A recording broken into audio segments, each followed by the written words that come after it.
Thank you. Good morning.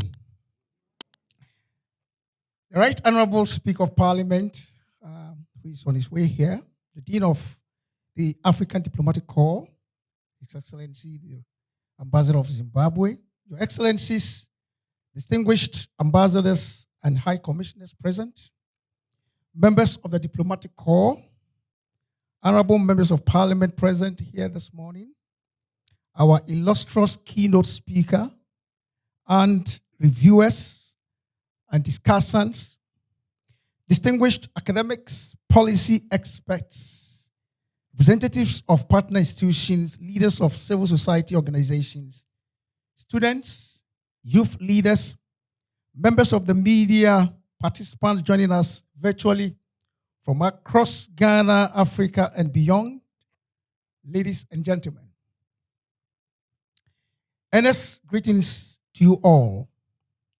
On behalf of the Governing Council of Africa Future Leaders Institute of Global Affairs, AFLIGA, it is my deepest honor and privilege to sincerely welcome you to the 6th edition of the AFLIGA Fireside Dialogue, which is in commemoration of the African Union Day under the theme, Africa's Role and Agency in Global Affairs, the Past, the Present, and the Future, Prospects and Challenges.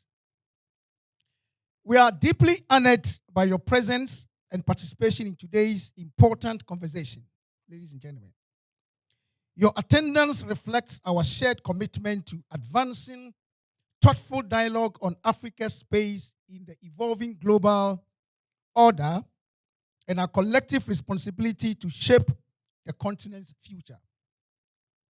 Right Honorable Speaker, Your Excellencies, ladies and gentlemen, this dialogue comes at a particularly significant time in global affairs that is characterized by momentous uncertainties and rupturing of the international system we have all grown up reading and writing about.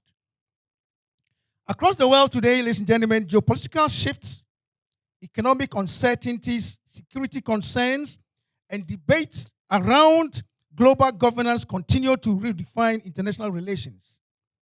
Within this changing and realist environment where military and economic power appears to be the key determinants of global order and yardstick, the pressure on Africa, ladies and gentlemen, to position itself not as a passive participant, merely as an item on the menu of others, but as a strategic and influential actor with a voice capable of shaping global conversations and outcomes is more intense than ever before.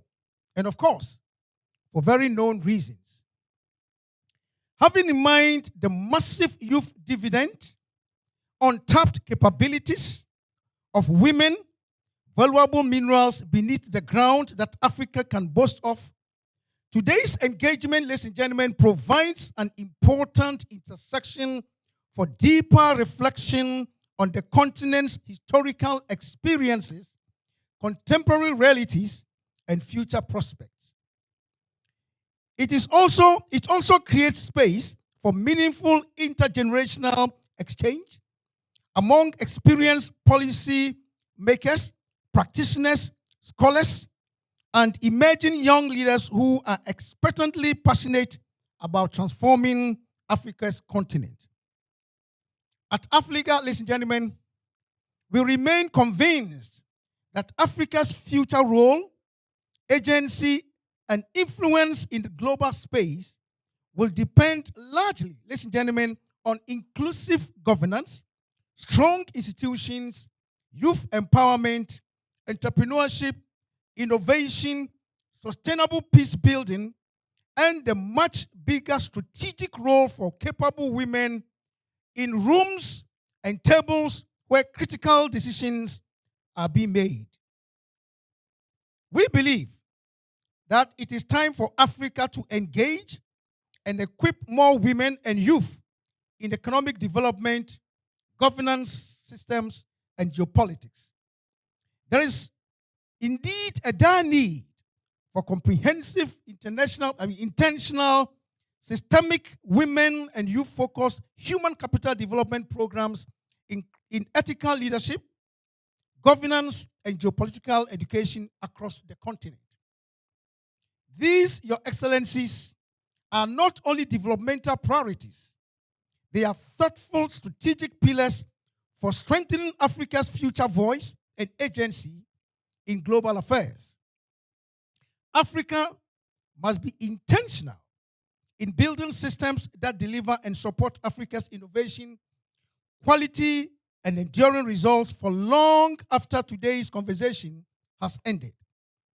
We are particularly grateful to our special guest of honor, the Right Honorable Speaker of Parliament, members of the Diplomatic Corps, our distinguished keynote speaker, discussants, partners, and all participants who continue to support Africa's vision of fostering intellectual engagement, leadership development, and policy dialogue for Africa's advancement.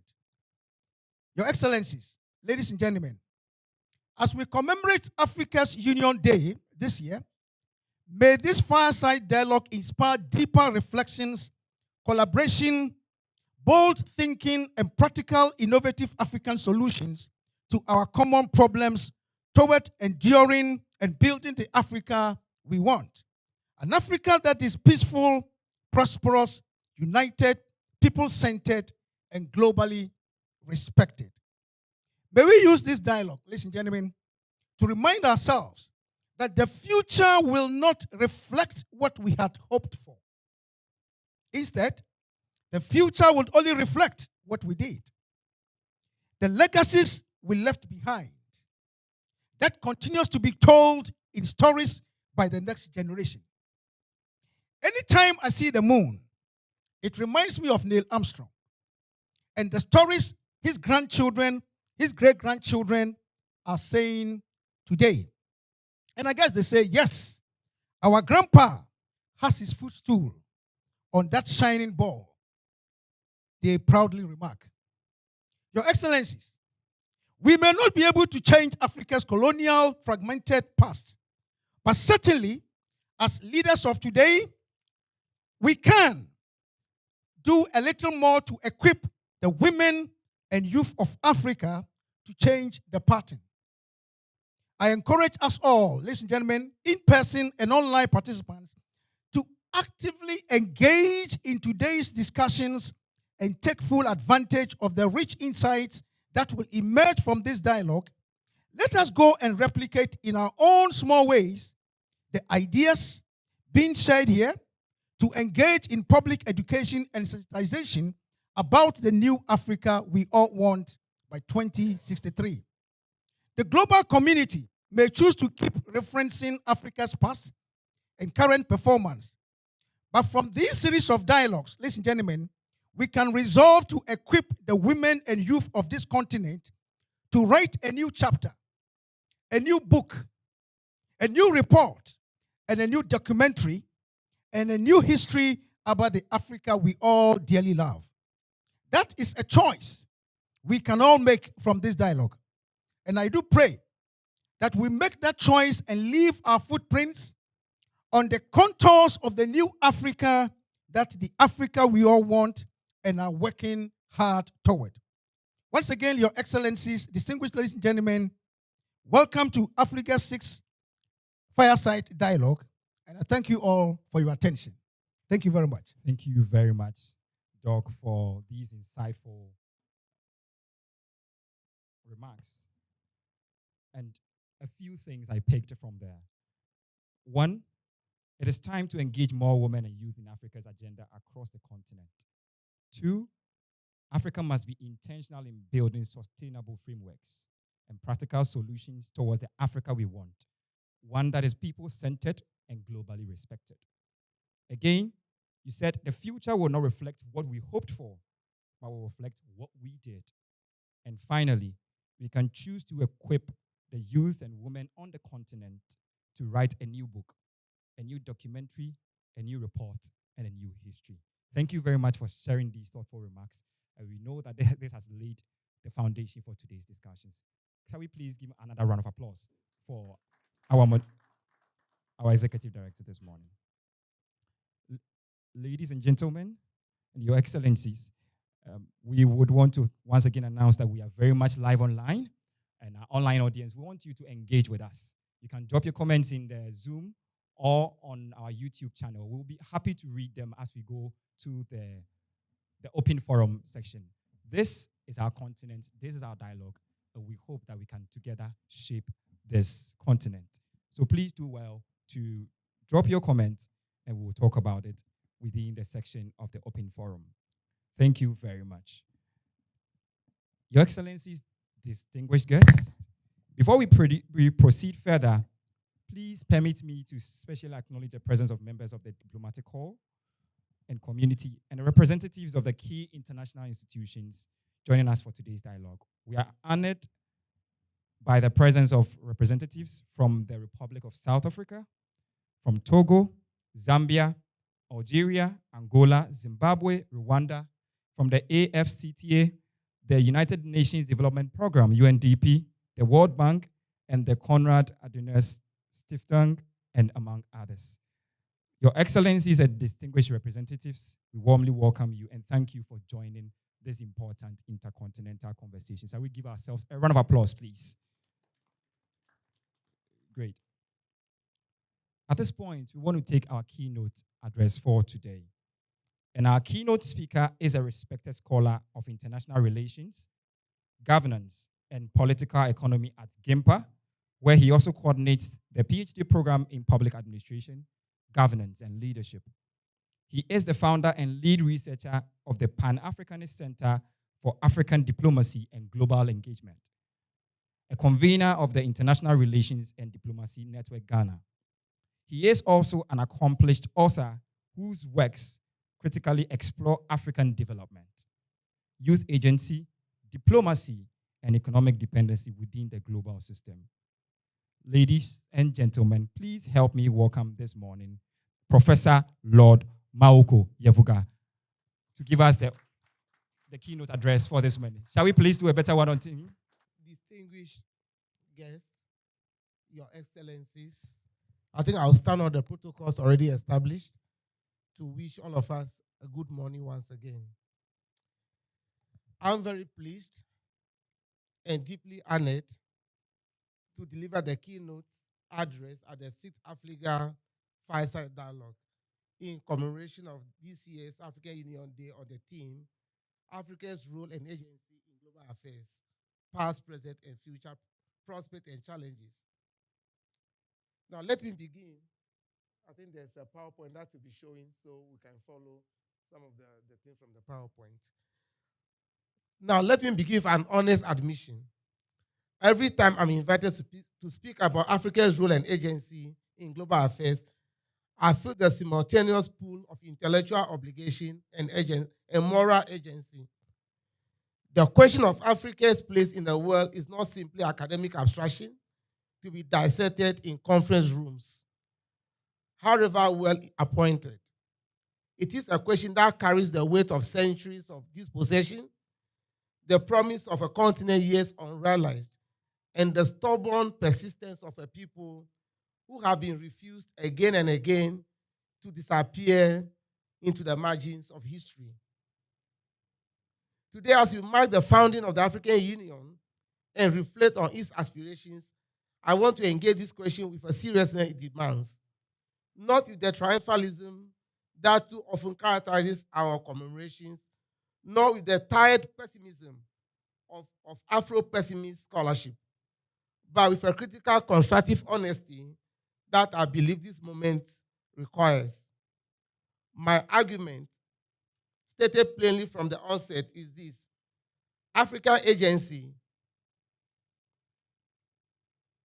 has agency, but that agency remains structurally constrained, politically contested, and insufficiently institutionalized.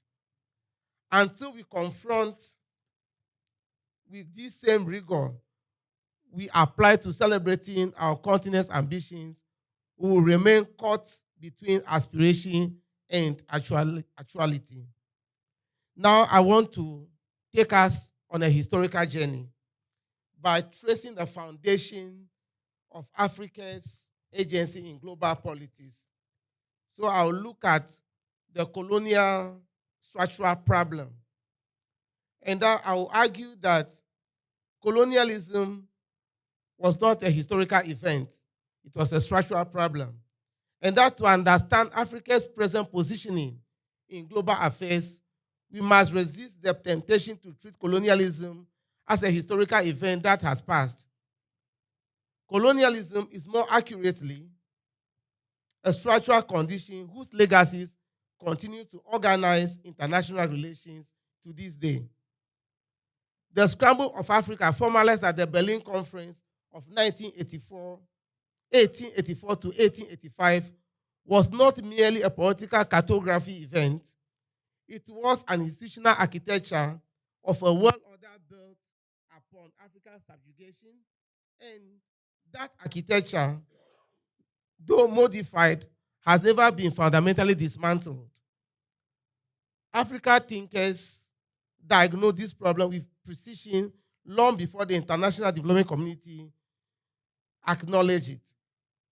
For example, Kwame Nkrumah, Ghana's first president and one of the most penetrating political theories the country has produced, warned us in 1965 in his seminal work, Neo-Colonialism, The Last Stages of Imperialism, that formal political independence without genuine economic sovereignty was a dangerous illusion. His argument was that not merely rhetorical. His argument was not merely rhetorical, it was analytical. That the newly independent African state, stripped of its productive structures and integrated into global markets on terms set by former colonial powers, would exercise the trappings of sovereignty while remaining dependent in substance. More than 60 years later, when we examine the continent's commodity export structures, its debt profiles, and the conditionalities still attached to international financing, it is difficult to argue that Nkrumah was wrong. He was, if anything, premature in his optimism that Africa's state would urgently address this condition.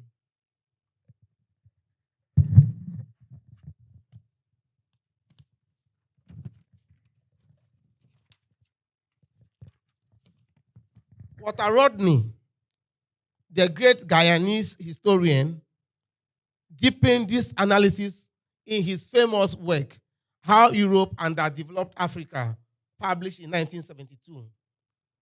Rodney's central contribution was to demonstrate with meticulous historical evidence that African underdevelopment was not a natural condition or a product of cultural deficiency. It was manufactured through a systematic extraction of African labor, resources, and surplus during the centuries of slavery and colonialism. The transatlantic slave trade extracted an estimated 12 to 15 million Africans from the continent over 4 centuries, representing not merely a human tragedy, but a catastrophic depletion of demographic and economic capital at precisely the moment when the foundations of industrial capitalism was being laid in Europe. Colonial rule then imposed extractive economic structures, artificial borders that severed ethnic and cultural communities, and administrative systems designed to produce raw materials for European industrialization, rather than develop African productive capacities. Rodney's insight is indispensable. African poverty is the other side of European wealth. They are not independent phenomena. Then Frantz Fanon, writing from the crucible of the Algerian independence struggle in his famous work, The Wretched of the Earth, 1961, added a dimension that neither Nkrumah nor Rodney fully confronted: the psychological and cultural dimensions of colonial domination. Fanon warned with prophetic clarity that the greatest danger of decolonization was the replacement of white colonial elites by African elites who had thoroughly internalized the values, interests and worldviews of the colonizer. The national bourgeoisie, Fanon argued, would inherit the colonial state structures and use them not to transform the African condition of the African masses, but to produce the same extractive logic in African hands. Students of contemporary African political economy will recognize this portrait with uncomfortable familiarity. Amilcar Cabral, the liberation theorist and leader of the independent movement in Guinea-Bissau and Cape Verde, offered perhaps the most practical insights of this generation of thinkers, where he insisted that the liberation required the development of African culture, consciousness, and productive capacity in tandem with political struggle. Return to the source, Cabral argued, meant not a romantic retreat to pre-colonial tradition, but a critical recovery of African agency, creativity, and self-determination as the foundation for genuine development. Julius Nyerere of Tanzania, through this Ujamaa philosophy, attempted to operationalize these ideas into a model of African socialism rooted in command values and self-reliance, with mixed results that nonetheless deserve honest intellectual engagement rather than dismissal. W.E.B. Du Bois, whose Pan-Africanist vision helped inspire the generation of African independent leaders, posed the challenge with characteristic elegance when he spoke of the double consciousness of the people of African descent, which is the tension between seeing oneself through one's own cultural lenses and through the distorting mirror of world that define Africans as marginal. This double consciousness, I would argue, has never fully resolved at the continental level. Africa still too often evaluates its own progress by the standards and the metrics defined elsewhere, measures its development against benchmarks set by the institutions in which it has limited voice, and defers to epistemic frameworks that treat African knowledge traditions as exotic rather than authoritative. What is remarkable, given this intellectual and material inheritance, is not that Africa struggles in global governance today, but that it functions at all.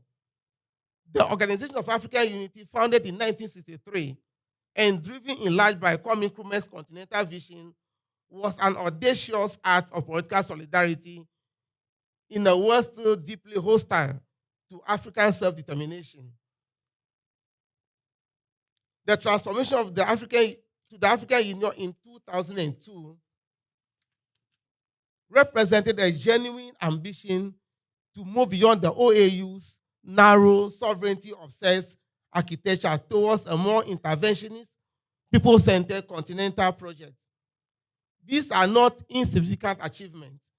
They are evidence of African political creativity and resilience, but they are also insufficient in the face of the structural barriers that Nkrumah, Rodney, Fanon, and Cabral spent their intellectual lives describing, and that remain essentially outlined largely intact. Now, before we can meaningfully speak about strengthening African agency in global affairs, we need to be precise about what we mean by agency itself. It's a concept that is both intuitively appealing and analytically slippery. Its loose deployment in African political discourse has often generated more heat than light. Let me therefore offer some intellectual scaffolding. Agency is in its most elemental sense, refers to directed, meaningful, intentional, and self-reflexive social action.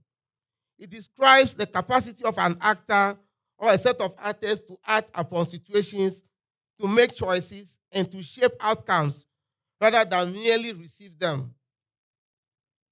In the context of state and international politics, agency implies the ability to pursue defined interests deliberately, to navigate structural constraints, to influence the terms on which one engages the global system. When we speak of African agency in global affairs, we are asking whether African states and continental institutions possess and exercise this capacity in ways that are meaningful, sustained, and directed towards African development interests. But we have to pause and ask a harder question. That was posed with precision in 2021 in a study published in the South African Journal of International Affairs. Agency for whom? That was a work I co-authored with my colleague, Jasper Ayala Zuno. This, I will argue, the most important analytical question in the entire discourse on African agency. The question again, agency for whom? It draws attention to the class dynamics shaping the exercise of agency by African states, the relationship between domestic and internal dimensions of agency, and the gap between what African leaders project on the global stage and what they deliver for their citizens at home. Two structuralist traditions in international relations have historically denied or severely circumscribed the agency of the African state. The neo-realist tradition, drawing on Thucydides' maxim that the strong do what they will and the weak will suffer what they must, views weak states as essentially dependent variables whose behavior is determined by the power configuration of stronger states. The dependency and world system theoretical tradition similarly argues that agency of peripheral states is structural or is structured by their long-term economic and political dependency on great powers, with elites in peripheral states often sharing more in common with the elites of the powerful nations than with the masses in their own countries. Both traditions contain important partial truths, but they share a fundamental weakness. They tend to render African states as passive recipients of global forces rather than actors capable of strategic navigation. The liberal and constructivist responses to these structuralist accounts have been equally important. Scholars like William Brown and Sophie Herman, in their seminal 2013 edited volume, African Agency in International Politics, made a compelling case that African states and non-state actors have historically exercised meaningful agency across a wide range of global issues, from trade negotiations to peacekeeping to climate governance. Jean-Francois Bayart's concept of extraversion is particularly illuminating here. He argues that African elites have historically demonstrated considerable skill in manipulating external relationships, aid dependencies, and international engagement to serve their own political survival and accumulation of strategies. This is agency, but it is agency in the service of the elite interest rather than the popular development, a distinction of enormous analytical and political significance. Frederick Cooper's related concept of gatekeeper state complement Bayart's insight.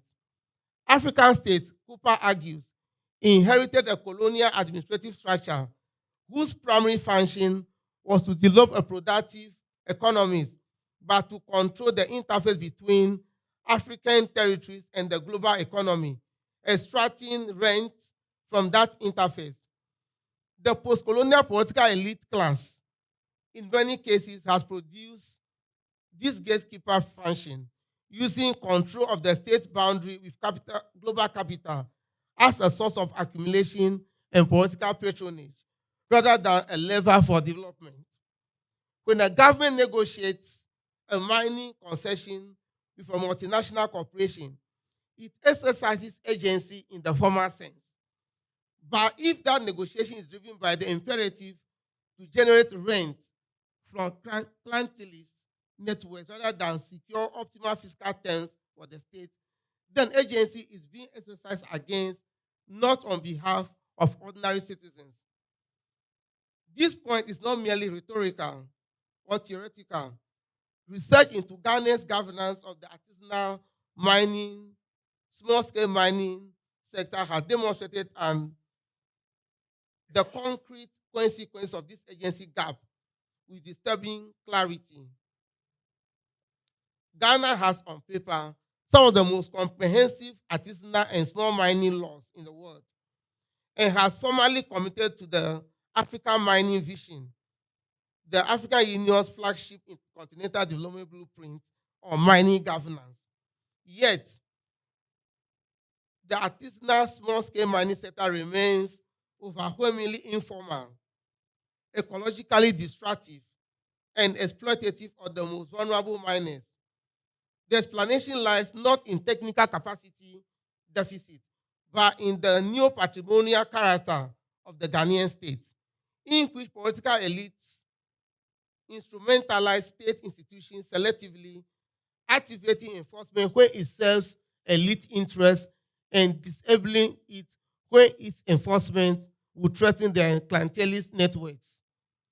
The distinction drawn in that research between lack of political will and active political act is conceptually important. It shifts the analytical frame from institutional incapacity to deliberate political choice, and from technical development problems to questions of power and accountability. What this conceptual framework reveals is that African agency in global affairs cannot be assessed solely by examining what Africa states do on the international stage. The domestication of agency, its translation from continental proclamations into effective governance that benefits ordinary citizens, is the truest and most demanding test of whether African agency is real or performative. As the scholarship on this question rightly insists, until the agency of African states effectively rebounds to benefits of the poor and the marginalized, rather than serving as a mechanism for elite extraversion and the political survivor, any celebration of African agency in global forums risks telling a profoundly incomplete story. It is with this intellectual framework in mind that I want to now examine Africa's contemporary positioning in global affairs, drawing a direct link between quality of domestic governance and the credibility and sustainability of Africa's voice in the world. Now, let us speak plainly about what Africa stands today in the global order. The continent has 54 member states in the UN, representing over a quarter of the UN General Assembly. Africa has permanent status at the G20, and there are growing calls for permanent African representation on the UN Security Council through the Eswatini Consensus Framework. The African Continental Free Trade Area, if fully implemented, would create a single market of over 1.4 billion people, with a combined GDP exceeding $3 trillion. These are not trivial developments. They represent institutional scaffolding of a more assertive continental posture. And yet, contradictions are glaring on critical global issues. The after, whose potential is genuinely transformative, remains a reality. That most African economies remain commodity exporters operating in the global value chain where value addition occurs elsewhere. Africa receives the least official development assistance per capita of any developing region, yet continue to export more capital in debt repayment than it receives in aid and investment combined. The continent that holds 66% of the world's arable land and some of its most significant mineral endowment cannot feed itself and struggles to fund its own development institutions. China's growing presence in Africa through the Belt and Road Initiative and bilateral lending offers an instructive case study in the ambiguity of African agency. African governments have exercised genuine choice in engaging China or the Chinese capital and infrastructure financing. But that choice has too often exercised under conditions of constrained alternatives, weak domestic capital markets, and governance deficits that make transparent debt management difficult. Taylor and Zionjat argue that African reproducing dependency through the BRI is not simply anti-China position. It is a structural observation that African agency, however real, operates within a global political economy that still systematically disadvantages the continent. Agency without structural transformation is agency within a cage. The democratic governance crisis, which we say is the enemy within. I will be intellectually dishonest if I spoke only of external constraint and said nothing about the internal governance crisis that undermine the continent's global positioning. In the past 3 years alone, we have witnessed a successful military coup in Mali, Burkina Faso, Niger, Gabon, and Guinea. The Sahel, which was already one of the most fragile security environments in the world, has become a theater of competing jihadist insurgencies, great power proxy interests, and collapsing state institutions. The African Union's response has been halting, inconsistent, and largely ineffective. This is deeply uncomfortable truth for those of us who invest intellectual and emotional capital in the continental project. The AU's peace and security architecture was designed precisely to prevent the normalization of unconstitutional changes of government. Yet, the architecture is only as strong as the political will of its member states to enforce its norms. When the ECOWAS threatened military intervention in Niger following the 2023 coup, the threat ultimately proved hollow. When the AU suspended coup-affected states, those states simply pivoted their foreign policy orientation towards Russia and other bilateral partners. The message to the would-be coup makers was unambiguous. The consequences are manageable. This governance deficit is not merely a humanitarian concern. It is a direct constraint on Africa's global agency. A continent that cannot maintain constitutional order within its own borders cannot credibly advocate for a rule-based international system. A continent whose institutions are routinely captured by the elites cannot speak authentically on behalf of its people in global forums. The internal and external are not separate domains.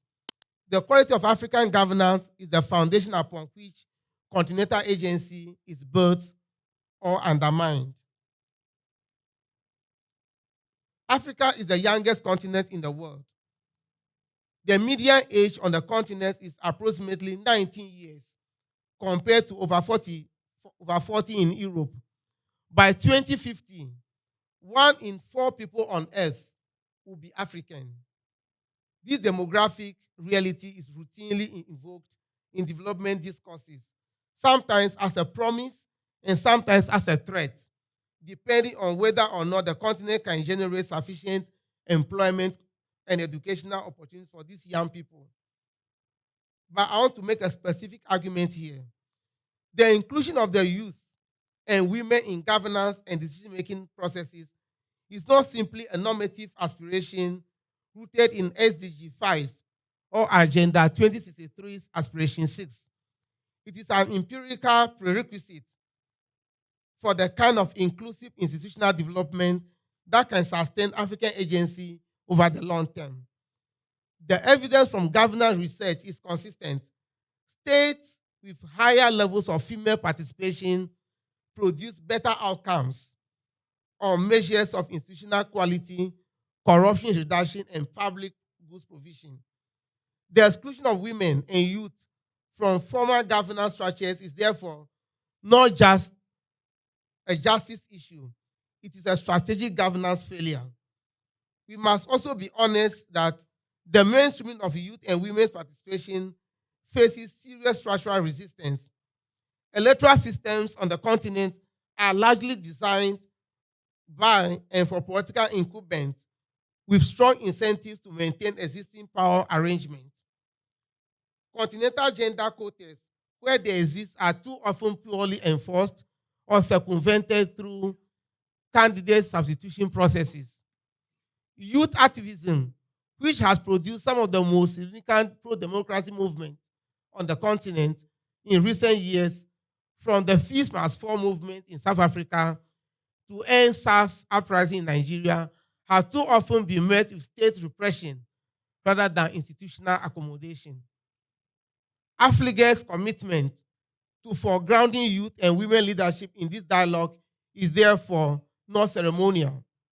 It reflects an accurate understanding of where the transformative energy for genuine African agency actually resides, not in the state houses or international conference rooms, where formal diplomacy is conducted, but in the communities, universities, and civil society spaces where a new generation of African leaders or citizens is forming its own conception of what African leadership should look like. The path forward: strategic autonomy, institutional depth, and continental solidarity. Let me conclude with what I believe are the practical imperatives for strengthening Africa's role and agency in global affairs. These are not aspirations. They are policy choices, and they require political courage.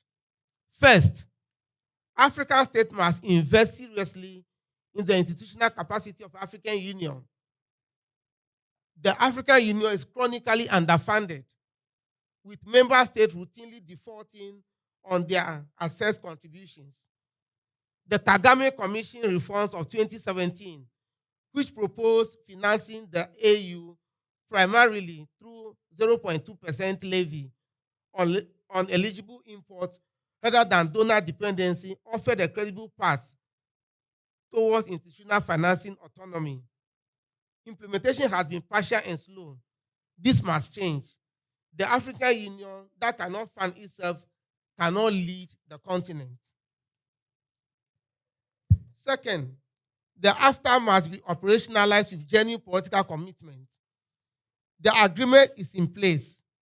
The political will to dismantle the non-tariff barriers that frustrate intra-African trade is what is missing. African leaders must resist the domestic political pressures from protected industries and in trade interests that benefit from keeping African markets fragmented. Regional integration is not just an economic project. It is a material foundation of Africa's geopolitical weight. Third, African states must develop more sophisticated debt management and sovereign financing strategies. The debt distress affecting over 20 African countries is simply a product of external exploitation. It's simply not a product of external exploitation, though that dimension is real. It reflects weak domestic revenue mobilization, illicit financial flows that the African Union estimates cost the continent over $88 billion annually, and the absence of credible African credit rating infrastructure that provides alternatives to the Washington-based rating agencies whose assessments systematically disadvantage African borrowers. Fourth, and more fundamentally, African leaders must begin treating governance quality not as an internal affair immune from continental scrutiny, but as a collective responsibility with direct implications for Africa's global standing. The Azowini consensus demand for permanent African representation on the UN Security Council is legitimate and long overdue, but that demand carries with it an implicit obligation that the continent seeking greater global authority demonstrates that it can govern itself in accordance with the democratic and human rights standards it invokes in international forums. Conclusion. Distinguished guests, let me close with this. African Union Day should be more than commemoration. It should be an annual reckoning, a moment of honesty to assess how far the continent project has advanced, where it has fallen short, and what specific choices and sacrifices are required to close the gap between the Africa we proclaim and the Africa we are building. Agency is not a possession, it's a practice.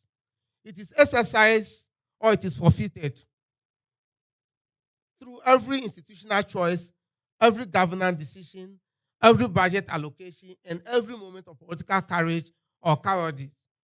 The Africa we want, to use the language of Agenda 2063, will not be delivered by global institutions finally deciding to be fair to the continent. Though fairness will help, it will be built by African leaders, African citizens, African scholars, and African institutions making consistently better choices about how power is exercised, how resources are allocated, and who is included in the definition of African people, whose potentials we so often invoke. The sixth AFLIGA Fireside Dialogue. Thank you very much, Prof. These are very insightful and thought-provoking. And a few things I picked up. Right around your opening, you talked about something. You said African poverty is the other side of European wealth. And that was quite an instructive statement. Again, you talked about the fact that we need to pause and ask a harder question. Agency for whom? You talked about what we can do, and amongst them is investing in the institutional capacity of the AU. The AFCFTA must be implemented with genuine political interest. We should think about sophisticated debt management frameworks and treat governance quality as a collective responsibility. And you said the Africa we want would not be built by global institutions finally deciding on how fair it would be to treat Africa, but it will be built by African scholars and institutions. These are very thought-provoking, and it sets right the stage and raises the important questions around governance, leadership, institutional reform, youth participation, diplomacy, and Africa's evolving role within the global order. Thank you very much. Another round of applause for our professor. This is a hybrid event, as we mentioned earlier. So at this point, we have our discussants who have joined us online, who will be discussing the key points from the keynote paper that has just been presented. We have 3 discussants joining us from across the world. And I believe we have them online. At least we have Nadia online. And I would quickly read her profile just as we resolve any technical issues. So our first discussant is an economist and educational policy analyst with expertise in international development policy, education reform, and economic development across sub-Saharan Africa. Her professional experience spans institutions including UN Women, the African Union Mission to the United Nations, and Georgetown University's Development Evaluation Initiatives. I want to go on and introduce our next discussant for this morning. Our next discussant is an emeritus professor of the London Metropolitan University in the United Kingdom. He's an internationally respected scholar of politics, democracy, religion, international affairs, and author and editor of more than 65 books. This morning, we are honored to have the Emeritus Professor Jeffrey Haynes. A round of applause for him as well. And finally, we have our third discussant, who is a doctor of the University of Johannesburg, South Africa, whose work continues to significantly contribute to contemporary African governance and policy discourse. Please help me welcome Dr. Tolulupe Adiogun. A round of applause for him as well. Hello, good morning. Great. Good morning. Great. That is just technology trying to do its own thing, but we are back online. So this morning you've had a presentation from our professor, and would want you to kindly go ahead with your discussion on today's presentation. Awesome. Thank you so much. just so you know as well, there's a bit of an echo on the Zoom, so we just wanted to highlight that as well. The Right Honorable Speaker of Parliament, Dean of the Africa Diplomatic Corps, Your Excellencies, distinguished ambassadors and high commissioners, members of the Diplomatic Corps, honorable members of Parliament present, our keynote speaker, discussants, policy experts, students, youth leaders, members of the media, and to the participants joining us virtually from across Ghana, Africa, and beyond, ladies and gentlemen. It is my honor to address you in commemoration of AU Day as I share some thoughts on the youth as agents of global affairs in response to the keynote address. To begin, Professor Yevuga asks a critical question in his keynote, which I would like us to explore further. He asks about agency for whom, and I want to answer that with a focus on African youth. Africa stands at a pivotal moment. Between 2025 and 2050, the continent is set to undergo one of the fastest expansions of the working age population in world history, with total population rising from about 1.4 billion today to as many as 2.5 billion by mid-century. And central to this surge is an estimated 830 million youth aged between 15 to 35, which is a huge concentration of young talent. Now, Africa's ability to equip its youth with the skills, health, and education to compete effectively in a 21st century labor market is what will determine whether this surge in population is an asset or a liability. The Brookings Institution, in its Foresight 2026 report, states that youth potential can only be unlocked when personal competencies are matched by state systems that provide stability, good governance, and an economy that is dynamic enough to create opportunities. I want to highlight this morning that youth bear the costs of failed agency and failed policy. The consequences of poorly exercised state agencies, elite capture, and also weak institutions do not fall evenly. They typically fall on the shoulders of young people, the generation that traditionally has had the least say in the decisions in policy rooms and the like. On unemployment, youth account for about 60% of Africa's total unemployment. 60%. Now, that's a pretty staggering figure if you think about it. As of 2025, among the young Africans aged 15 to 17 who are employed, about 96% of them hold informal jobs, and 40% live below the international poverty line of $3 a day, according to the World Bank. The MasterCard Foundation projects that 27 million young people aged 15 to 35 will be unemployed by 2030. These are not natural disasters. These are predictable outcomes of governance, choices of state that have exercised agency, typically in the service of elite accumulation rather than productive development. And this shift is fundamental to changing the access to youth for employment. And then on public services, in 2024 alone, lower income African countries paid about $60 billion in debt repayment. This is money that could have been invested in health, education, and climate resilience.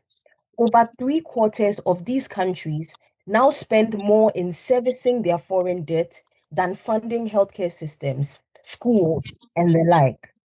More than half spend more on debt repayment than on education. Looking at UNESCO data, you can see that sub-Saharan Africa actually has the highest rate of education exclusion in the world, with over 98 million children and youth out of school, a figure which is directly worsened by fiscal constraints from debt servicing. And then on climate, Africa contributes about 4% of global emissions, and yet young Africans will suffer an estimated 80% of the health risks and threats to life attributed to climate disruption. And despite this, unfortunately, less than half of African countries' nationally determined contributions are child or youth sensitive. We are asking young people to inherit a climate emergency they did not necessarily create, without giving them a seat at the table where the responses are designed. This must change. And then on debt, a report presented at the G20 in 2025 found that reallocating just 3% of GDP from debt servicing to child-focused policies could lift 166 million people from out of extreme poverty, and it could save over 4 million children's lives annually.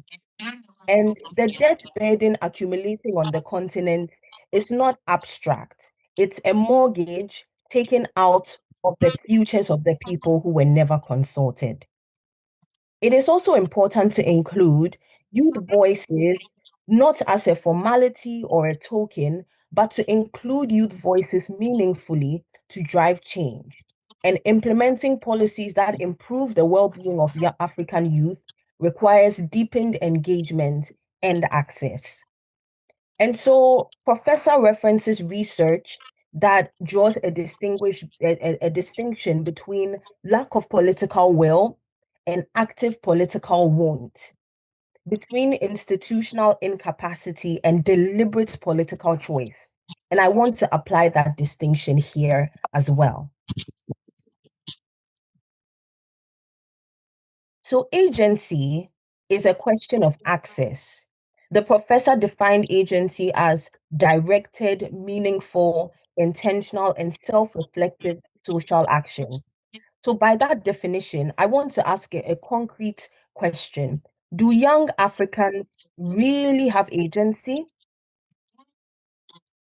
Just to give you a bit of a lay of the land, which I'm sure you're aware of, digital platforms have expanded the reach of African youth voices in ways that were unimaginable a generation ago. Young Africans are organizing, publishing, broadcasting, and holding power to account through social media in real time. It's genuine and it is significant. But there is a difference between visibility and power. You can have 1 million followers and still have no seat at the table where the decision is made. So social media, yes, it gives the youth a megaphone, and that matters, that is critical. But it does not necessarily always give them a vote in the room where, for example, AFCFTA protocols are negotiated, where national development plans are drafted, or where budget priorities are set. The algorithm does not replace the institutional seat. In fact, I would argue that the proliferation of digital voices has sometimes made it easier for institutions to appear responsive without actually changing their decision-making structure. So a government can repost a young activist tweet and still exclude youth entirely from the policy process. And so I'm cautioning against the performativeness of advocacy. Brown and Harman's foundational work on African agency in international politics demonstrates that African actors can and do shape global outcomes, but the youth of the continent are conspicuously absent from that analysis. So when I speak of access, I mean access in its most consequential form, and I think about this at 3 levels. The first is access to resources. You cannot be an economic agent without economic tools. The AFCFTA, if genuinely implemented, represents a transformative opportunity for a single market, like Professor referenced, of over 1.4 billion people. But the young Africans who should be its beneficiaries, such as small traders, informal entrepreneurs, first-time business owners, are usually the people most excluded from the non-tariff barriers. bureaucratic border crossings, and other things that hinder intra-African trade. So the agreement exists on paper, right?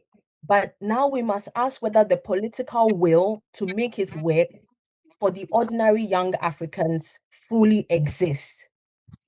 The UNECA's own analysis of the AFCFTA warns that its benefits will not be automatically or evenly distributed.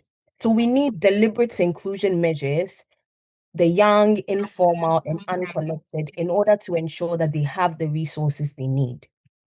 The second is access to spaces.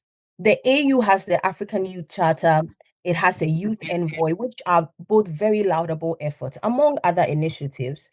But let's be honest, with all due respect, how many young Africans have actually sat in the rooms where decisions about their futures are being made? And I mean this literally, right? Visa barriers routinely prevent young African delegates from attending international forums on the continent's behalf. I myself have attended and participated in the UN General Assemblies of the past. And I have colleagues back in Ghana who tell me, Nadia, we haven't been approved visas. We're not able to participate, even though we have a lot to say. This must change. And it is a profound irony that a continent advocating for greater voice in global governance cannot always get its young people into the rooms where that advocacy happens, right? And of course, it's a double-edged sword. There's responsibility on the host country, there's responsibility on the country of origin. And so there must be a collaborative effort to ensure that the youth are in the room where the decisions are being made. Then the third is access to voice. And this is the most subtle, right? There are listening sessions and youth consultations which have multiplied across the continent. But there is a difference between being heard and being listened to, between participation as performance and participation that shapes outcomes meaningfully. So the AU, as Professor rightly notes, is only as strong as the political will of its member states. So that same political will determines whether youth engagement is ceremonial or consequential. Development scholar Andrea Cornwall, she distinguishes between invited spaces where participation happens on the institution's terms and claimed spaces where people define their own agenda. And most youth engagement on this continent remains firmly in the first category of invited spaces. So this brings me to my final point. What would genuine youth mainstreaming look like? It means embedding youth in the architecture of the AFCFTA through deliberate investment in digital skills, support for cross-border small and informal trade, and a recognition that the demographic dividend is not automatic. It has to be cultivated through policy. It also means making the AU's youth commitments enforceable rather than merely aspirational, with timelines, accountability mechanisms, and consequences when member states fail to meet them. It requires deliberate policy choices, skills, investment, and ensuring that there's digital infrastructure and trade for small and informal operators who are disproportionately young. It means that, as the professor noted, youth activism must be met with institutional accommodation rather than repression. Of course, there are parameters around the law and safety, and so I'm not disputing that. But we do need to ensure that young people's voices are being heard in these moments when they speak out against injustices. It also means planning for posterity.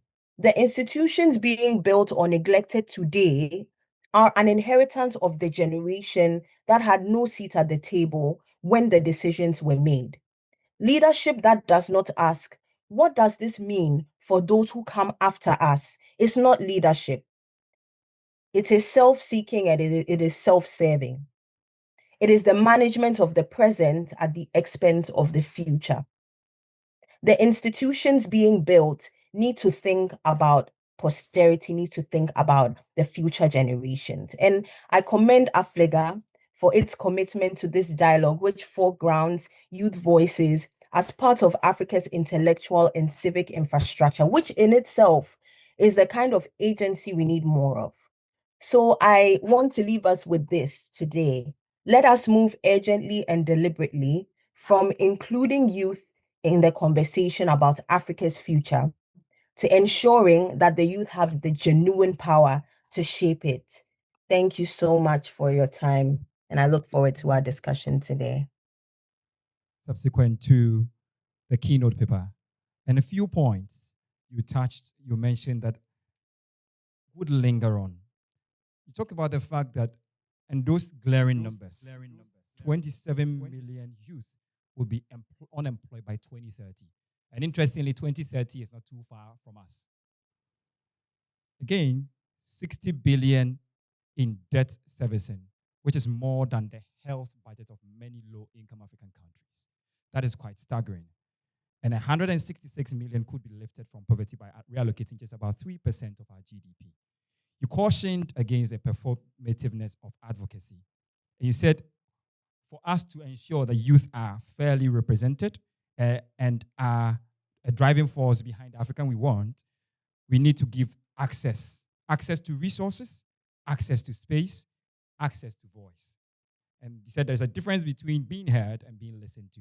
And finally, you said, what do we do going forward? Embedding the youth in the AFCFTA architecture, making the AU youth commitment enforceable with consequences. Youth activism must be met with institutional accommodation. And again, Your Excellencies, distinguished guests, we must plan for posterity. Thank you very much for sharing these insights with us. Next, we want to go to our next discussant, Professor Jeffrey Haynes. Hi, Prof. Are you there? Okay, thank you. Well, first of all, thank you very much for the invitation. And the Right Honourable Speaker of Parliament, the Dean of the Africa Diplomatic Corps, Your Excellencies, distinguished ambassadors and high commissioners, members of the Diplomatic Corps, honourable members of Parliament present, our illustrious keynote speaker and reviewers discussants, distinguished academics, policy experts, representatives of partner institutions, leaders of civil society organizations, students, youth leaders, members of the media, participants joining us virtually from Ghana, Africa, and beyond. Ladies and gentlemen, thank you so much for spending the time to hear me and others. As I mentioned, I'm delighted to say a few words this morning.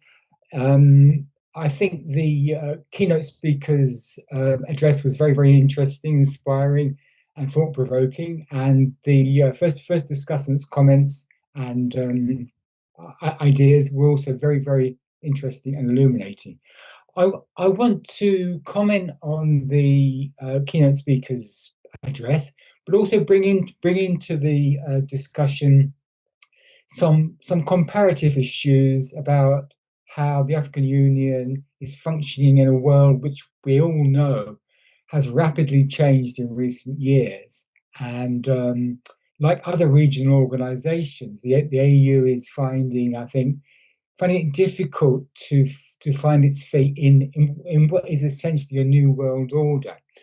I'm from the UK. I'm based in the UK, and so I've been interested in a long while in the European Union, and it struck me while listening to the keynote speaker's address this morning that the European Union, like the African Union, is undergoing some pretty profound problems, some pretty profound issues about relevance, about consistency, about focus in this new world order, as I'm calling it.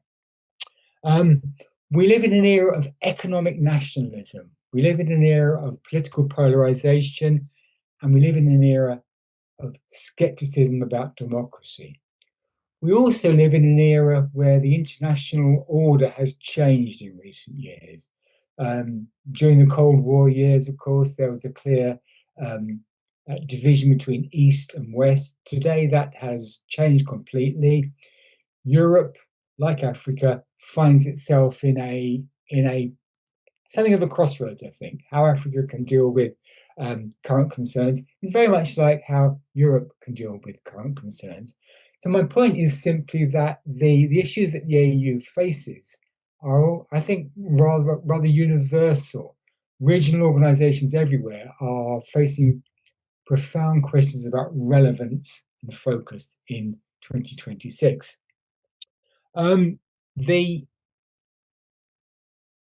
The issue of African agency in global affairs is a very interesting one. On the one hand, as you know, the African Union is the largest regional organization in the world.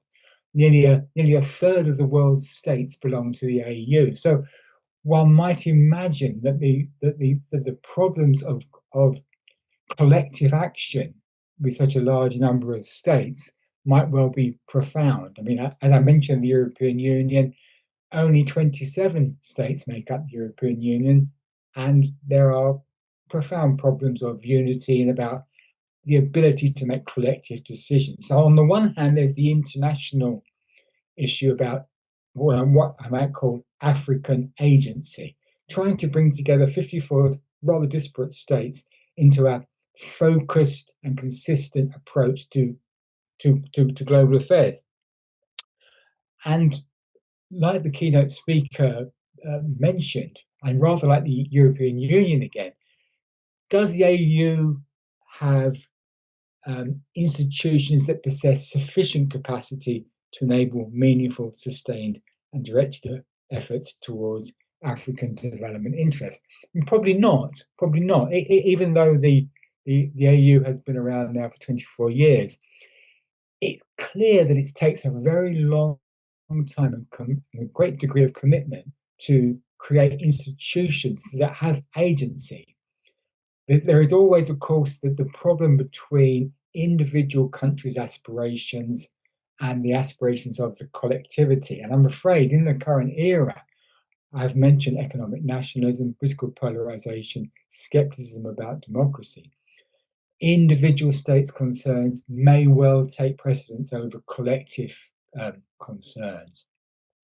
So to some extent, it's a bit of a chimera, I think, to talk about African agency, because we are, of course, talking about dozens of individual countries with different goals, different concerns, different cultures, and so on. So what can be done? The keynote speaker mentions quite rightly, I think, the deleterious and long-term effects of colonialism. Now, the colonial era ended, of course, some 50 years ago, and this didn't mean, of course, that Africa was then free to direct its own affairs. There was still, of course, as the keynote speaker mentioned, profound structural constraints on African agency. But one approach to dealing with this, of course, was in 1963, the founding of the Organization of African Unity, during a time of great international tensions in the Cold War. And it was a way of Africa, I think, protecting itself from international, if you like, the stresses and strains of international relations as they were at the time. To some degree, it was a defensive mechanism to deal with a global situation which was of great danger for the world. And the AU followed, of course, in 2002, and it was I think an effort to try to emulate to some degree the European Union and its success together 20 countries, which were the focal point of the last two world wars. We shouldn't forget that Europe was the place where wars happened. And so the African Union sought to make its agency much more relevant, much more consistent and focused. To some extent, however, the ability of the African Union to develop its agency is, I think, not within its own control. As the keynote speaker mentioned, there are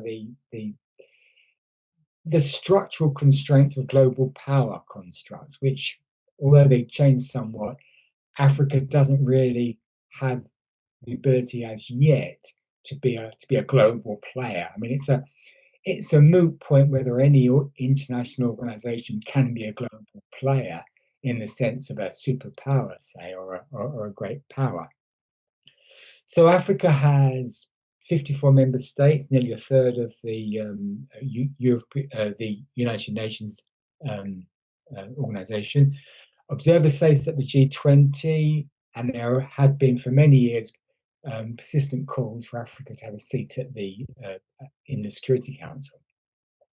The African Continental Free Trade Area, if fully implemented, would create a huge single market with 1.4 billion consumers, $3 trillion in terms of GDP. That progress has been slow, whether that's due perhaps to international constraints or whether it's more to do with the inability of African countries to agree on a process of intercontinental trade is a moot point. But it's a hugely important step on the road to African unity if this continental market, as envisaged, could be brought about. Final point, I want to mention the issue of internal political issues within African countries.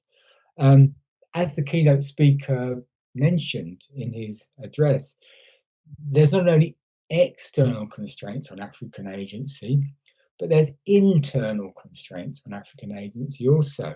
He pointed to the to what might be seen as a growing number of military coup d'etat in African countries, including in West Africa, Mali, Burkina Faso, Niger, Gabon, and Guinea. The Sahel, of course, has long been an area of a fragile security environment, and now the jihadi threat is being felt quite profoundly across many parts of West Africa and beyond. Ghana, by the way, stands out as a beacon of democracy. It's an aspirational example to many Africans fighting against autocratic and dictatorial governments, whether civilian or military. So to some degree, Ghana stands as a beacon of hope in a region which is undergoing some fairly profound political questions. So where does this leave the African Union? Rather like the European Union, or rather like the United Nations, no one is talking about getting rid of the African Union. But many people are talking about how the African Union can be made more effective, how it can actually live up to its aims and objectives. How can it become more relevant in a global world of flux and change? Well, we need more economic integration, we need strengthening of continental institutions, and more than just lip service to Pan-Africanism. We need to, I think, see the development of a consistent African approach to international affairs and to the region's development. But unfortunately, my final comment, there's a major gap between rhetoric and reality when it comes to African unity. Failure to achieve it lies not in technical capacity to fill deficits, but in the neo-patrimonial character of most African states. When it is in their personal interest, there may be action in pursuit of African unity. When it does not fit with their interests and maybe threatens clientelist networks, there is not. In other words, there is a disconnect between what is said and what is done. The issue then is not so much institutional incapacity, but political choice. Not technical development problems, but questions about political leaders' power and accountability. As we all know, global structures are controlled by a handful of powerful states. None of them are in Africa. The question, however, is what can be done about this? How can African unity be developed further in the context of the AU? And those questions seem to me to be crucial and current and need addressing by those with power in the African continent. So thank you very much indeed for listening to me. Thank you, Prof. Haynes, Professor Haynes, and you've also raised very poignant issues for us to think about. And you drew a comparison between the membership in terms of the number of AU compared to other regional blocs, such as the EU. You talked about the fact that even as we think about external constraints, we should also look at the internal constraints on the African agency. And you asked a very important question, whether AU has a sufficient capacity towards a sustained effort in creating institutions that have agency. And you ended by talking about how to make AU more effective, thinking about more economic integration, doing more than just lip service to the Pan-Africanism, I beg your pardon, and thinking about the disconnect between what is said and what is done. And in ending, you talked about the fact that global institutions are controlled by very powerful states, but these states are not African. So we need to think about how we create the African agency that shapes the global conversations. Thank you very much, Prof. We do appreciate these insights. We also want to go on, Your Excellencies and distinguished guests, to our last but not the least discussant, Dr. Tolulope Adiogun. Hi, Doc. Are you there, please? Okay. Yeah, thank you for having me here.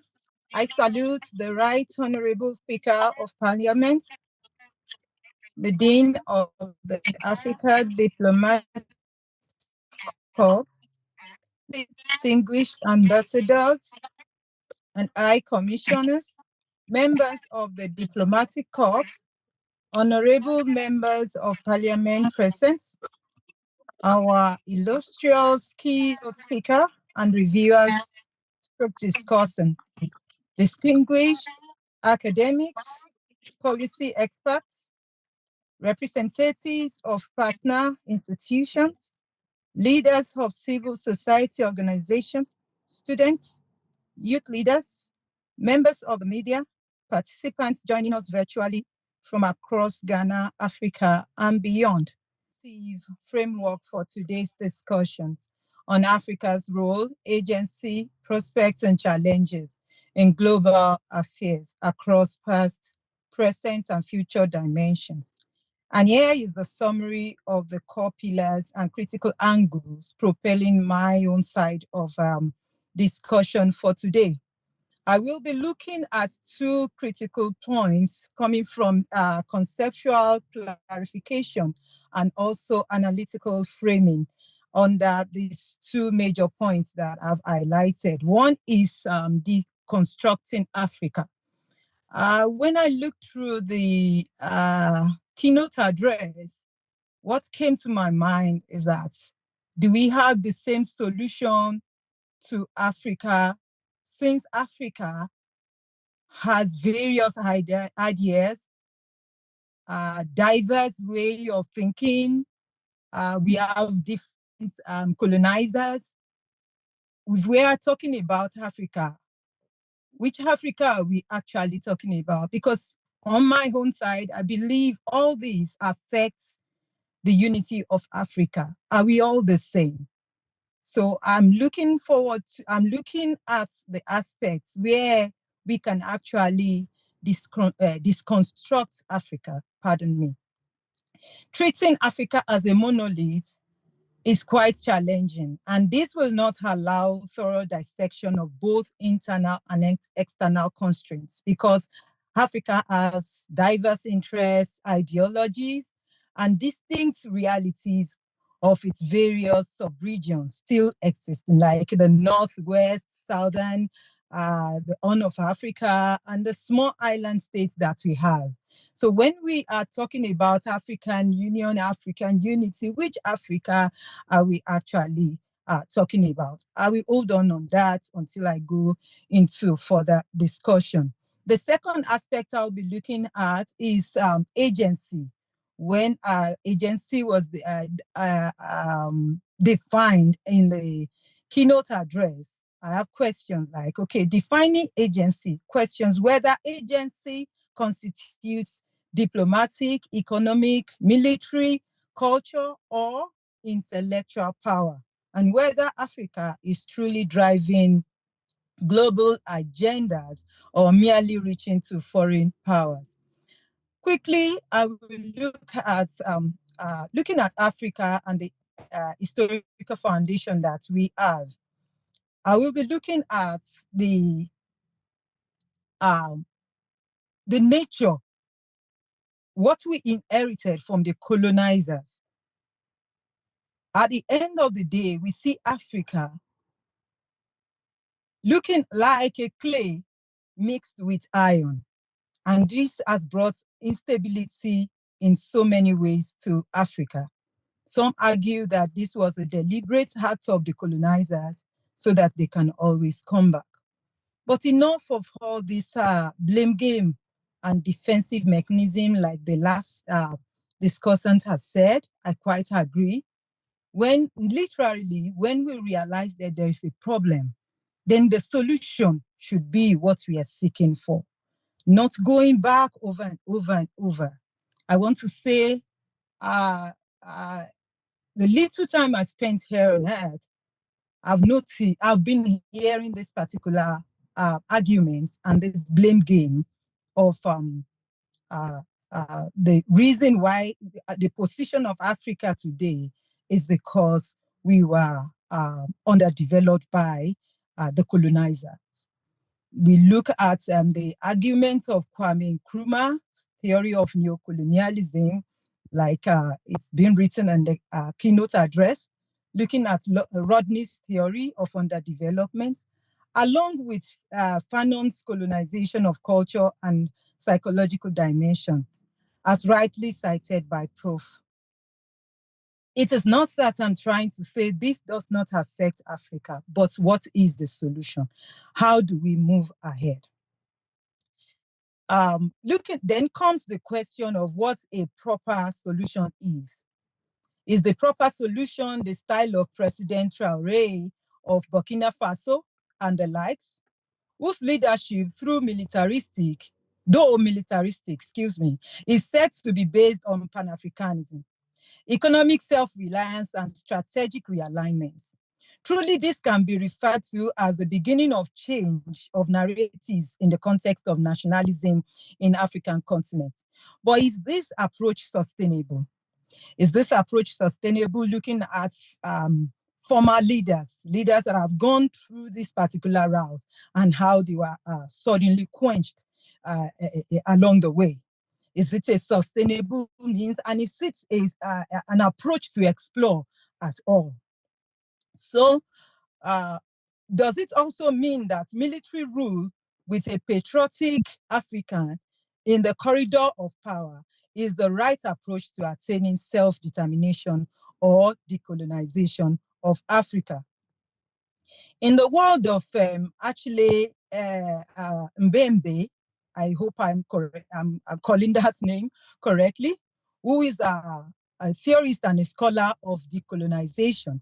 He said if Africa is going to actually be decolonized, we should start from our education.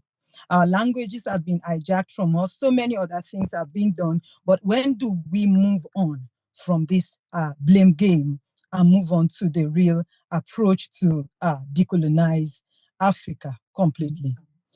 In the moving towards the agency of Africa, does Africa have agency? Do we represent Africa? Do we have a say at the United Nations, at the international world, at the global level? Do we dictate things? Is that looking at that question from the perspective of Claude Ake, one can say that it said that post-Cold War had actually erosion the stateness of Africa.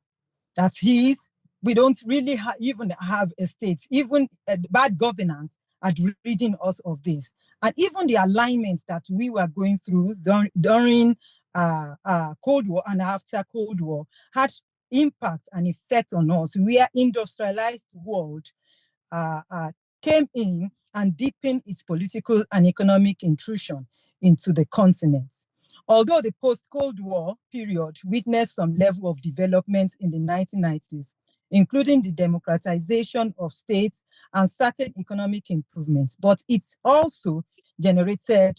And so, as earlier, how do we move on from this narrative to get us to decolonize Africa and to actually have a certain structure on ground that can actually help our community, that can actually help the women, that can help the youth, that can help the men in all we do. So moving on the other hand, looking at African agency from cultural perspective, because I saw the question that agency for who? And then do we actually have a say at the global level? Excuse me. I want to say we have a say at the global level to certain extent. From my own perspective, we have a global say. Looking at it from cultural level, and also looking at it from the youth and the women in peace building and in security issues. We can say that Africa had been able to dictate certain at certain level. Africa's agency from cultural perspective, globally, Africa continues to play a significant role in arts and culture, especially through music festivals. This sector has created opportunities for many African youths to showcase their talents while transforming socio-economic challenges into entrepreneurial opportunities. In a continent where youth unemployment remains high, the creative industry serves as an important catalyst for sustainable development and face in the global terrain. Another aspect I'll be bringing on is from peace and security. Africa's agency through AU and the sub-regional organizations have played significant roles in resisting external intervention. Article 3 of the AU Constitutive Acts, explicitly states that one of its objectives is to promote peace, security, and stability on the continent. Also, through the African Peace and Security Architecture, the AU has coordinated peace agreements, mediation efforts, and diplomatic interventions, which have often proven effective. At least Africa had moved from the level where foreign intervention just comes in, brings in boots, whether they are allowed or not, to the level where we can say we have a say to peace building, where Africa is playing a huge role. At least looking at women and youth are beginning to play a huge role in indigenous peace building in Africa. So I believe that we change narratives when it comes to peace and security in Africa. Africa has been able to change narratives to certain extents. This is not to say that we are there yet, but if we choose to push on in this particular area, I believe that Africa will improve and Africa will move forward, not only in peace and security or in peace building, but in other aspects where African youth, women can thrive. I would like to cite examples of how women have been able to contribute to this, and youth also have been able to contribute to peacekeeping, especially at the lower level, as women are still fighting and pushing for 50% of track representation in peace building. That is, we are not well represented at the top, but in the local level, women are there, being represented, are carrying out indigenous peace building. And they've been able to also influence bills, like, for example, the Liberia mass actions for peace led by Leah Bowie in Ghana over there during peace talks 2003. They did not leave that place until they achieved what they actually went there to do. Also, the youth are now moving from the physical era to the virtual, to online, to making use of digital tools to influence policies. We see this example in the AU Youth for Peace, deploying ambassadors across 5 regions, combating violent extremism using digital tools. So I believe this is actually working, and if we pursue it more, I believe we will be able to achieve more. In conclusion, the last thing I would like to say is that I see Africa to another. Before, it was colonizers versus colonists. These days, if it's not BRICS, then it is now China versus Africa economy. I would like to say we should learn from what we are complaining about and not jump into the ditch that we are still fighting to come out of, like what complaining about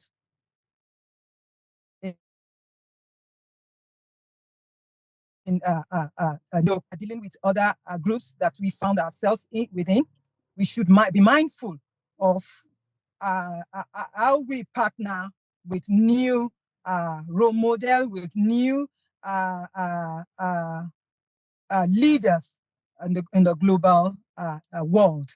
Also, however, contemporary Africa states are increasingly challenging the global status quo in pursuit of self-determination, like the one I cited about Traoré and many other nations along that line, dictating what they actually want in their states. Ultimately,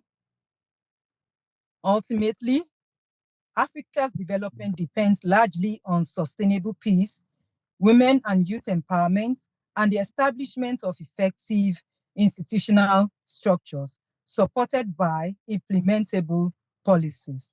Thank you for having me. Thank you very much, Dr. Tolupe Adiogun.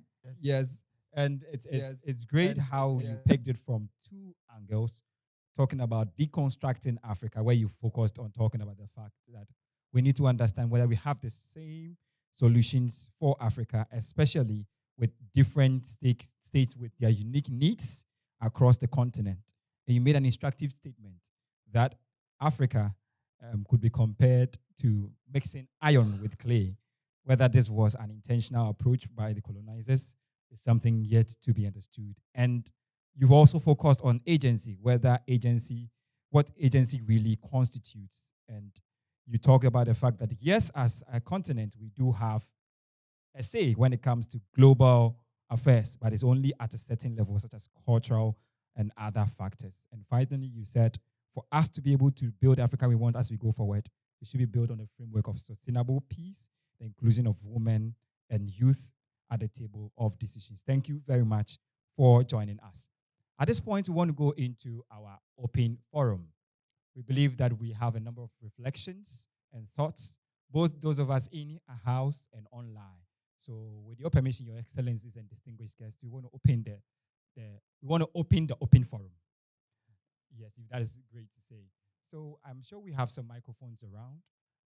If you kindly lift your hand, we'll bring you the microphone. You kindly introduce yourself, and we would pick your thoughts on the discussion so far. Yes, there's a hand at the back. Okay, I see 2 hands. So if we can kindly make our way there with the mic. So we would love to hear about you. So kindly do an introduction of who you are, and then. Good afternoon, ladies and gentlemen. I'm Dr. Ohene Asante. I'm a trained diplomat, and I'm a scholar in statecraft. So what I do is to study the art and science of government. Then I also follow up on issues relating to Africa. And so this program and the topic is very important to me, and I thank Dr. Day to me for convening us here. My thoughts, I would say, one way or the other might come up not so conventional, but I think it's very important for us to also come from contrarian perspective. I personally think that looking at the conversations that we've held since morning, keynote speeches and all of that, and even the last one by Dr. Tolu, I think we've gotten to a point where Africa as a continent, and for that matter, let me mention Ghana specifically, need to accelerate our efforts and apply exponentiation.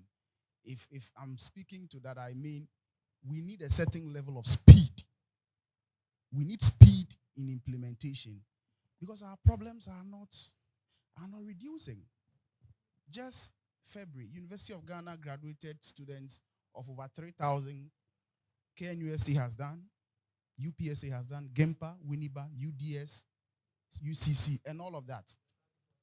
And the private one as well, Pentecost University, I think last 2 weeks, University of Gold Coast graduated over 300 master's degree holders. It means that these people, not all of us that we can create jobs. It's not all of us that can be McDan, Dangote, Jospon, and co. So it means government and stakeholders of society needs to accelerate our effort as if we don't do it, we are going to die the next 2 minutes. And that is where we need to focus on. My second thing is that if you look at the structure of government systems we are operating in Africa, it will be very difficult for us to achieve the Africa we want, the Agenda 2063, because I will be speaking to issues not based on my with regards to my existence as how old I am, but I'm speaking to issues about international best practices.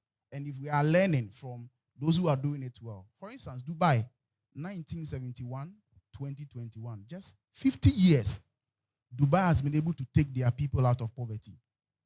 So if any case, Ghana, 70 years next year, 6th March 2027, we should be able to at least take a considerable number of Ghanaians out of poverty. And I'm sure Nigeria would have been able to do the same.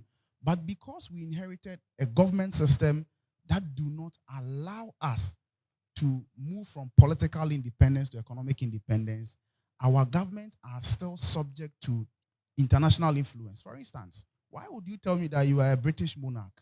You've signed an independent pact for me, and I still have to come and join another association that keeps British colonies, which is the Commonwealth of Nations.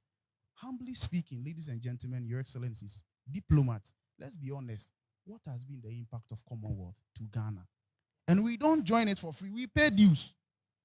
How much have they been able to sponsor? If we may even want to talk about their scholarship. These are issues that government across Africa needs to consider. Because if we don't structure our government system, trust me, we will still come back to the same thing. The last thing I would want to address before I take my seat is controlling how Africans think. We are here as educated people, and I personally think that if we can change the way the average African think towards the development we want to achieve, the Africa we want, that is when we will be able to achieve all the visions, the aspirations that we have. Because we don't control anything. The white man gave us his religion, gave us his media, his education, and infiltrated systems, and even came to derogate our culture. And until we restructure this, our education system, we restructure the media. The last I was having a conversation with the Director General of GBC, and he was telling me that there is no country in Africa that controls its narratives. And if you be honest, we, the educated people in Ghana, the middle class, we even listen to CNN and BBC just to show up that we are subscribing to luxury media and all of that. How many of us even have City Newsroom app on our phone? But most of us have CNN app, BBC and all of that. So rounding my thoughts up, I think that we need to take ownership, we need to speed up, and we need to apply exponentiation. And by that, if we are to go 1, 2, 3, 2, 4, 6, we have to go 10, raised to the power 10, 100,000 raised to the power 10. I think we need speed. Thank you so much. Thank you very much, Dr. Ohene Asante. Shall we kindly take the next one? Thank you very much, and good morning to everyone here. Good morning, sir. My name is Abu Sakara.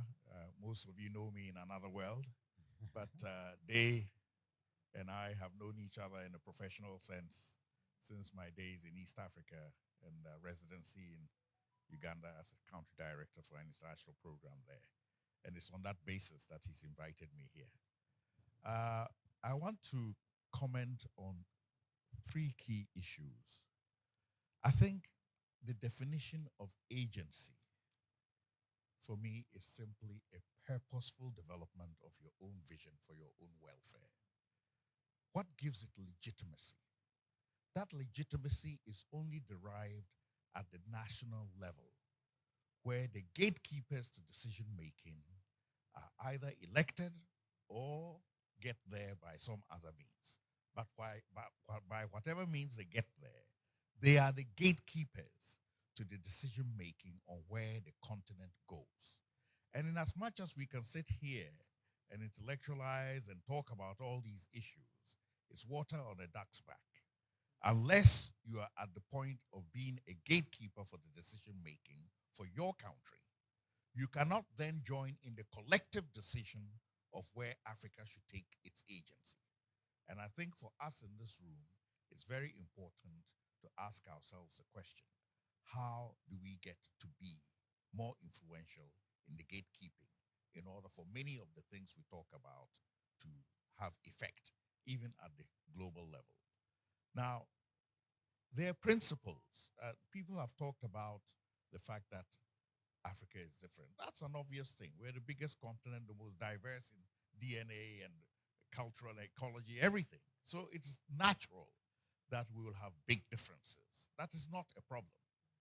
The question is, how do we organize ourselves to have pragmatic solutions that pursue our objective in spite of our differences? And that is where, for me, the importance of that gatekeeping is very important. Because until we have that intent that we will make certain compromises to achieve pragmatic solutions, that is then the point at which we can then say, how do we adjust ourselves to this changing world? Now, at the point of asking ourselves that question, that is where our intellectuals can be of more support to us. Because more often than not, people define for Africa what its positioning should be. And one of the key things that I want to point out is a simple statement, which simply says that Africa should not align itself to the exclusion in an exclusive way, but pursue its economy and interests in the global context with the new emerging powers. That is the most nonsensical statement I've ever heard. In a global world where there's new emerging forces, this business of sitting on the fence in order that you can enjoy some donor aid here and enjoy maybe some potential here, that is the most criminal thing in leadership in Africa, because it is losing an opportunity which, once it is passed, it will not come back again for decades. Just like when we had the opportunity for political union at the advent of independence, we took the alternative path, and we've been stuck in that vein up till now. Those who opposed it at the Casablanca several years later admitted that we made the wrong decision, but the opportunity was passed. So now, at the advent of a new global order, where for all its, I don't want to use certain words because we're in diplomatic circles, for all its intentions and aspirations, Europe is recalibrating. The West is recalibrating. And what is that recalibration about? It is about how to keep a grip on your existing advantage in the new global world. It is not about how to give you an opportunity, are you with me, to emerge and come up to your full potential. That's not what the recalibrations are about. So if you are somehow lulled into believing that is what the recalibration is about, then you will be backing up the wrong tree. By the same token, those who are emerging have committed themselves to doing everything possible to ensure that they regain control over the economic, financial, and geopolitical systems that affect their countries. And they are going to create a new paradigm. And that is the key word.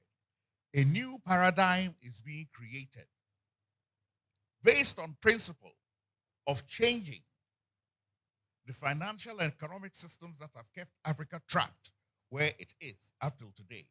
Will you be part of that new paradigm, or are you going to sit on the fence? That is Africa's agency that we must answer. Thank you very much. My name is Kofi Abuchi. I think Dr. Sakara has said some things that have provoked me into also saying something. I think it's important for us to remember that the world has always survived on a producer and exploiter model.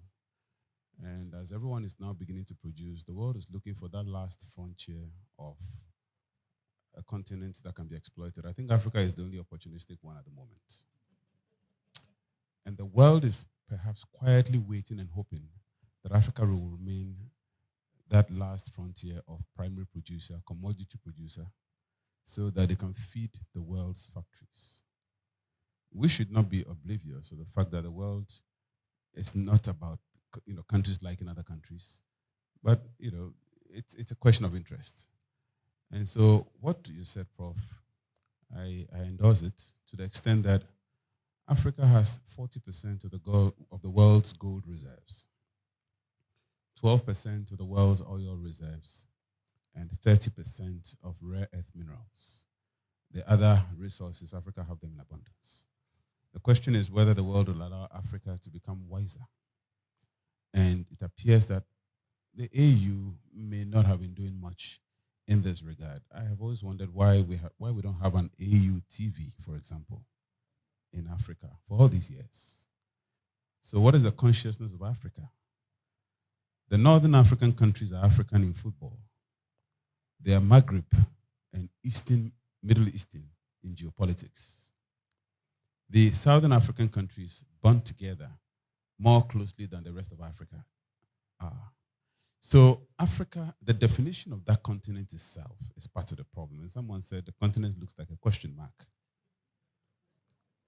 But that definition itself is problematic. And it's something we need to understand. What are we? And how together are we as a continent? Clearly, we have not been together. When the AU meets, that room is full of bilateral relationships that create more contradictions among the members meeting than the multilateral relationship among the South Africans. And these bilateral relationships are not among themselves, but they are with other powers outside of Africa. And many of these countries go for these meetings, haven't already consulted with their bilateral entities. And they go there more or less trying to preserve the bilateral entities, and some will even say the old colonial allegiances, some of which are dying. So until Africa, I think, overcomes the interest alignment problem, we speak about a lot of things, but behind the scenes, conversations go on that makes complete nonsense of the big meetings that we see on our televisions. The interest alignment still remains a problem. It was a problem in 1963, the Cold War, among others. It is a problem today because the new powers that are coming on the block are only changing the dynamics. The end game is the same. They are replacing conversations around human rights, the rule of law, good governance. They are replacing those with the bottom line, infrastructural development and investment. The paradigm hasn't changed. And the people who claim to lead us are the ones they target. You satisfy these ones, and frankly, you can have a country to yourself. So the interest alignment is the major issue, and until we deal with that, some of these conversations, I'm afraid, they make you sometimes sleepy. Thank you very much. My name is Sarah Fafali Dogbaji. I am a theater artist. I'm a performer. I'm a folklorist. And I am very much interested in the preservation of the intangible heritage that we have. That is what shapes who we are, how we see the world, how we think, and many other things. But it comes across as if we are at a certain crossroads. Sometimes we question our culture and we relegate it to the background and we try to acquire other cultures. And this back and forth is influencing the way we are relating to the rest of the world. I think, to put it quite simply and basically, let us believe in the Africans that we are. Let us believe in the Africans that we are. And then from there, I will reiterate a conversation I just had with my brother here. We should be strategic about how to dominate. Because very often we are concerned about how to fit in, how to be accepted, how to belong. But we belong to our own. And we should be satisfied with that and build on that. A very basic example is, look at what China has done with Chinese food all over the world. Everybody's buying Chinese. That is a certain level of dominance. What are we doing when we appear? We should have the aura of Africa. When we get into the space, we should bear the spirit of Africa and Africanness and its living. Thank you very much. Thank you very much, Madam Fafali. We have the last one up front. Oh, did you have a submission, please? So we'll come to you quickly. We'll wrap up shortly. Okay. Good afternoon. Thank you. My name is Eliara Aldo, founder of Eliara Global Solutions. I've asked ChatGPT to repolish my contribution to soften some edges off, and maybe it could have otherwise sound self-focused or confrontational. I'm going to read it. I heard the contribution of Miss Nadia Baye, and it confirmed the very issue I want to address regarding youth unemployment across the African continent. While what she shared is not entirely new, it remains deeply relevant to the realities many Africans youth continue to face today. For years, many of us have reflected on this challenge and searched for practical ways to address unemployment in Africa. Too often we find ourselves in spaces where problems continue to be discussed without concrete solutions, or where solutions are proposed without tangible roadmap for implementation. Today, I would like to challenge the leaders listening to us. Beyond the important progress being made toward reducing visa mobility barriers across Africa, we must also begin giving serious attention to African professional mobility. Africa cannot fully unlock its economic and human potential if skilled professionals, young talents, and qualified workers remain limited in their ability to move across African countries where opportunities exist. And my conclusion is, this is a policy direction I have reflected on deeply, and will be glad to further develop with interested stakeholders if we embrace both continental mobility and professional mobility together. We will be taking an important step toward reducing unemployment and unlocking the immense potential of Africa's youth. Thank you. Thank you so much. And shall we kindly have the last one? Yeah, just briefly. Yes, thank you so much. My name is Balakutu. I am at the University of Professional Studies at the Center for Peace and Security Research. But may I kindly just say briefly that I am here on an in an individual capacity, just in case. On the question, I think a central theme of the discussion has been, of course, agency. And along, or in that word agency, also institutions. And attached to institution, the word building. I just want us to think critically, about institution building. I mean, as we leave, it's very brief. I think we often, or we have over the years and across scales, from continental down to the local government level, confused institution creation with institution building. We are creating institutions that are filled by the very people who, or the people with a kind of capacity, and again, capacity being mainly, constrained or limited to scale, as opposed to the personhood.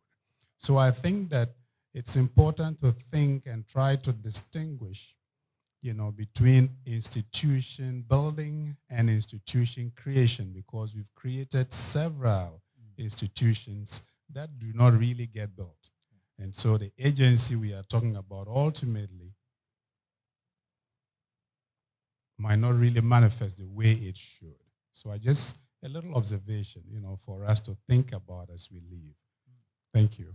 Thank you very much. And a round of applause for all of our contributors. Thank you very much. And these are all very thoughtful reflections that have come on the back of today's conversation, focusing on the issue of agency and how Africa can play our role in global affairs. Thank you very much. We would want to proceed, Your Excellencies, and we also would want to acknowledge the presence of the representative of our special guest of honor, who this morning, for other important reasons, can also not be with us, but he has also delegated his able head of office to represent him. So can we kindly acknowledge the presence of the head of office of the Right Honorable Speaker of Parliament, Alhaji Inusa. Please, a round of applause for him, sir. Thank you very much for joining us, sir. We do appreciate your presence. At this point, as we move on, we would want to go ahead and wrap up this conversation with a very important speaker here with us today. We are honored to hear a statement from the Dean of the Africa Diplomatic Corps. And this is none other than His Excellency Ambassador Kufa Edward Chinoza, the Ambassador of the Republic of Zimbabwe and the Dean of the African Diplomatic Corps. Your Excellency, we are honored to invite you to deliver your remarks. Please, a round of applause. Is it morning or afternoon? Good afternoon.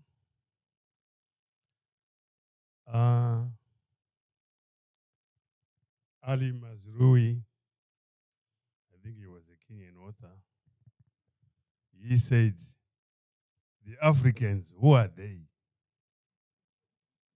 I think now, from the discussion I had, I now know who are the Africans. The Africans are divided people. It is a great honor for me to address this important gathering at the 6th AFLIGA Fireside Dialogue held in commemoration of the African Union Day. I bring home greetings and solidarity from members of the African Diplomatic Corps. Permit me to commend AFLIGA for consistently creating a platform that promotes thoughtful engagement on Africa's future leadership, diplomacy, and continental development. At a time of growing global uncertainty and shifting international dynamics, such conversations are necessary to strengthen Africa's collective and shape our common future. Ladies and gentlemen, distinguished guests, Africa Union reminds us of the enduring vision of African unity. From the founding of the Organization of African Unity, OAU, our leaders recognize that Africa's strength lies in solidarity and collective action. This vision remains relevant today. Fragmentation weakens the continent's ability to respond to shared challenges, while unity enhances voice and influence. Strengthening African unity is therefore not only a historical aspiration, but a present necessity for development and global engagement. Ladies and gentlemen, no discussion on Africa's future is complete without addressing the well-being of women and children and youth. Across the continent, women and children continue to face disproportionate challenges, including inequality, limited access to opportunities, and in some cases, vulnerability to conflict and poverty. Yet they remain central to Africa's social and economic fabric. Empowering women, protecting children, and expanding access to education and healthcare are essential foundations for sustainable peace and development. Africa's engagement with the wider world must be based on partnership, not dependency. Constructive international cooperation is important, but it must respect Africa's sovereignty and priorities. The continent must continue to build strategic partnerships that support its development agenda while preserving its independence in decision-making. At the same time, stronger continental coordination is necessary to ensure that Africa negotiates from a position of unity and strength. In conclusion, African unity, the empowerment of women and children, and the creation of opportunities for young people are central to the continent's future. However, these goals can only be fully realized if Africa strengthens its voice in global affairs and actively shapes the decisions that affect its development.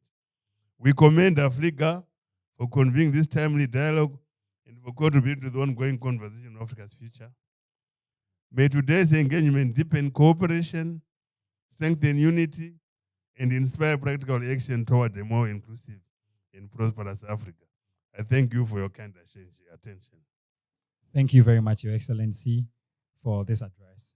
As we draw to a close, we cannot live here without taking that special address from our special guest of honor, the representative here today. So as introduced earlier, he is the head of office for the Right Honorable Speaker of Ghana's Parliament, Alhaji Inusa. Please, a round of applause for him as he comes upstage. Or shall we do a better one for him, please? Good afternoon.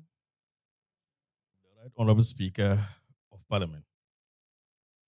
As you can see, I don't even look like Alban's man for back, and therefore cannot even pretend to be him. Indeed, he was more than glad when he was invited to be with this special gathering to discuss the subject matter of high concern to the growth and development of the continent of Africa. He was so glad that he even forgot to check his diary to see that the same day will be the same day that Parliament will be reopening.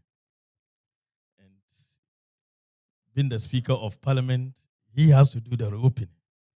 Indeed, he thought he could run it fast and still come here personally. And that informed the reason why I had to come in here late, because he still wanted to be here.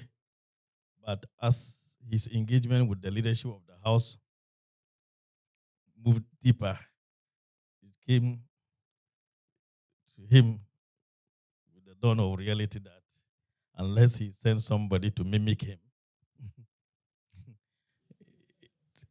he will end up failing. So he asked me, as the head of his office and Assistant Deputy Clerk of Parliament, to come here to try as much as possible to share with you his thoughts about the subject matter. So if I'm not able to pronounce any word rightly, it is coming from my lips and my tongue, and not from the Right Honorable Speaker of Parliament. But anything that I'm able to say belongs to him.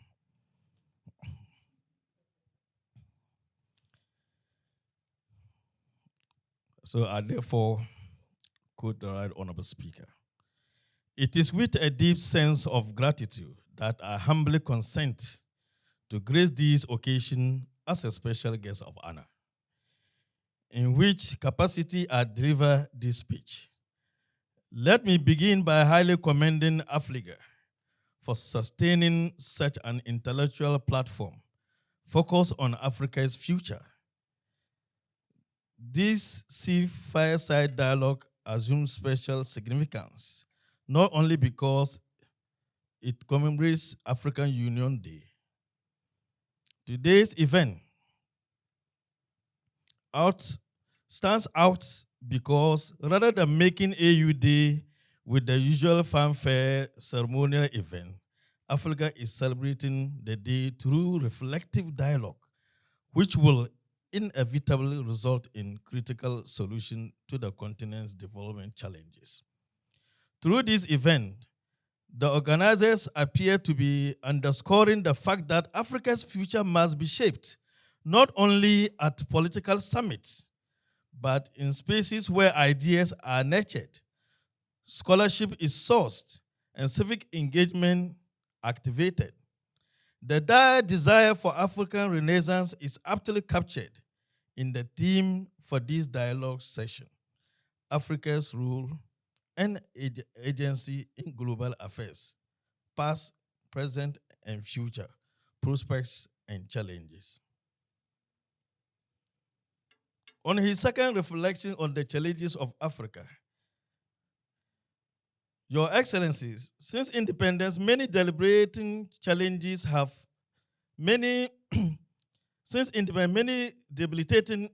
have constrained the growth of our continent. The most obvious constraint is this marriage of convenience between Africa and some external powers. An unholy union that must be dissolved if the continent is to make progress. A wedlock where one partner is called Africa almost entirely depends on the other. Call him America or Europe. For all her needs, does not have the blessings of God. If we were equal partners, why is Africa still underrepresented at the UN Security Council? How can a union of co-equals be defined by unequal trade systems and inequities in international financial institutions? Obviously, this partnership is a recipe for debt burden, economic vulnerability, conflict, and political instability. No wonder Africa's children suffer unemployment and struggle to escape from the continent to perceived greener pastures. Your Excellencies, now more than ever before, there is a dire need for sober but critical reflection on the future of Africa. The current global uncertainties and threats to multilateralism pose imminent danger to the survival of Africa.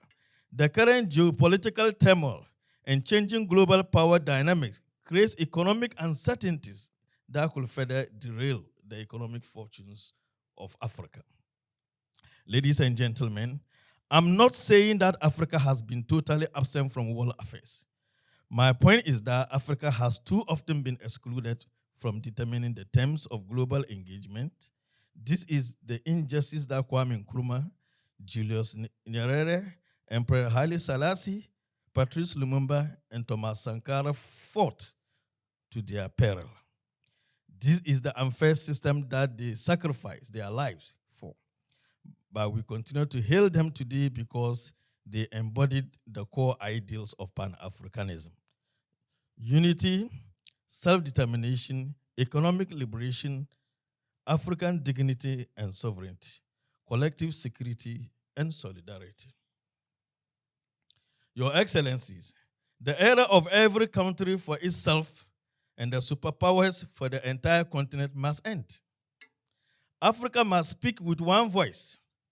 Africa needs to coordinate its foreign policy position and engage in collective bargaining for greater recognition and stronger impact. Through this, we can strengthen AU institutions and have greater regional solidarity. We must always remember that a chief who fails to wash his hand properly is denied the seat of honor at the dining table. If the world must take Africa seriously, the continent has to put its house in order, reassert itself, and stop groveling at the dinner table of the first world countries. The continent needs to build partnership devoid of dependency. We ought to engage the West, China, the Gulf states, BRICS, and other global actors based on mutual respect and shared benefit. In doing so, however, let us be wary of replacing old dependencies with new ones. Our foreign policy negotiation must emphasize sovereignty, dignity, and strategic autonomy. The future of Africa cannot be outsourced. Aside asserting our sovereignty, I'm an advocate of endogenous development or development from within. African countries must support African research institutions to come out with homemade remedies to its ailment. The continent ought to assist local industries to patent African creative solutions. Our dear continent must invest in African talent and preserve African values while embracing modernization. The youth should be conscientized into accepting that Africa's transformation is the responsibility of Africans themselves. Undoubtedly, ladies and gentlemen, there can be no transformation without effective leadership. The fact that Africa possesses abundant human and natural resources is trite knowledge. The missing link has always been bad governance and institutional ineffectiveness. Our leaders tend to be strong personalities who build weak institutions which they can manipulate. Our strong men at the helm of African leadership see time-tested tenets of good governance such as credible elections, transparency, accountability, citizen participation, and respect for human rights as threats to their oligarchy. If ever there were a time when our continent required transformational leaders, it is now. Africa needs leaders who can marshal all available resources for productive dividends. Let me sound this clear caution. The youth of today are not the docile, malleable, submissive, meek minnows of yesterday. Today's youth are impatient, aggressive go-takers. If leadership fails to rise to the occasion, the growing disgruntled youth of the continent will take matters into their own hands. I'm not intimating that nothing positive has emerged from our leaders. Indeed, significant progress was made by our forebears in diminishing colonial rule and reducing apartheid. Some current leaders have promoted the growth of democratic governance in several states and increased African representation in global institutions. Recently, the ratification of some continental frameworks such as Agenda 2063, African Continental Free Trade Area, the AFTA, as well as the improvement in the peace and security architecture of the continent give hope of African renaissance. In particular, AFTA gives much hope of an inter-African trade that could strengthen our economies. However, the frustration of our Gen Zs is that we are moving at a snail pace in an era where the information superhighway guarantees supersonic pace of transformation.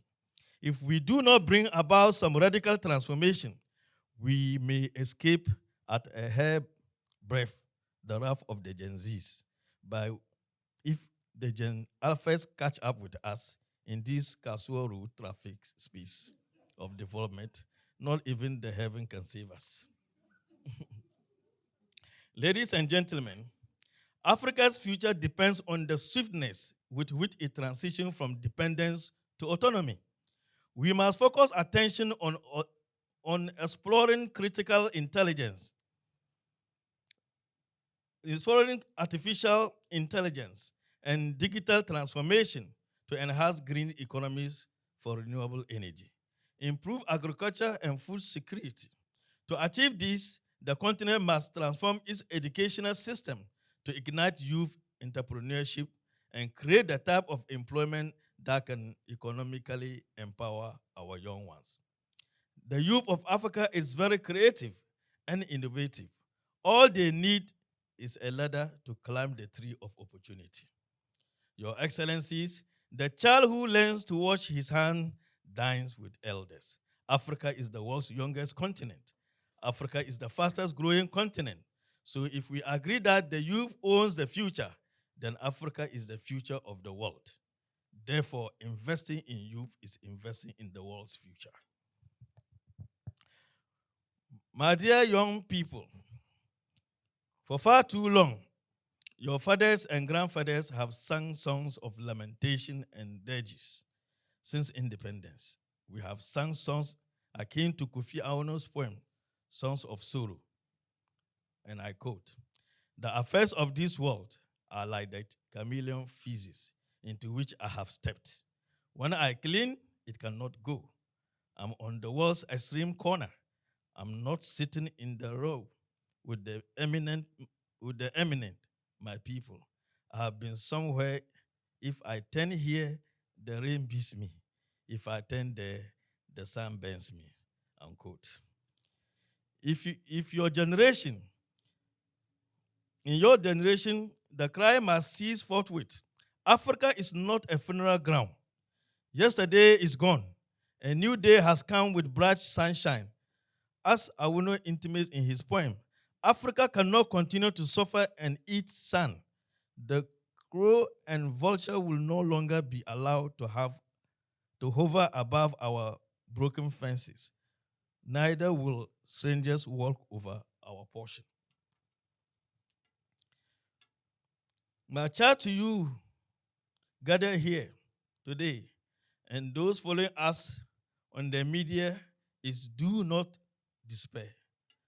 Pluck up courage and step out into the shining sun which splashes you with hope. Build yourself, upscale your critical thinking abilities. Get ready to take command of the technologies that drive the world engines. Surely the future of the world belongs to you. In conclusion, Your Excellencies, ladies and gentlemen, in wrapping up, let me amplify into your ears borrowed words from David Diop's poem, Africa, My Africa. I quote, "Impetuous child, that tree, young and strong, that is your Africa springing up anew, springing up patiently, obstinately, whose fruits bit by bit acquire the bitter taste of liberty." Unquote. Surely, hope abounds on the continent. However, this hope must be grounded in responsibility rather than empty optimism. Africa's century can emerge through courage, discipline, and visionary leadership. Let me once again highly commend and appreciate my good friend and former neighbor, who is the founder and executive director of AFLIGA, Dr. Emmanuel Deytumi, as well as his dedicated staff for the patriotic task of campaigning and championing Africa's development. May God bless your effort, bless Africa and our homeland, Ghana. That was the mimicking of the Right Honorable Speaker of Parliament.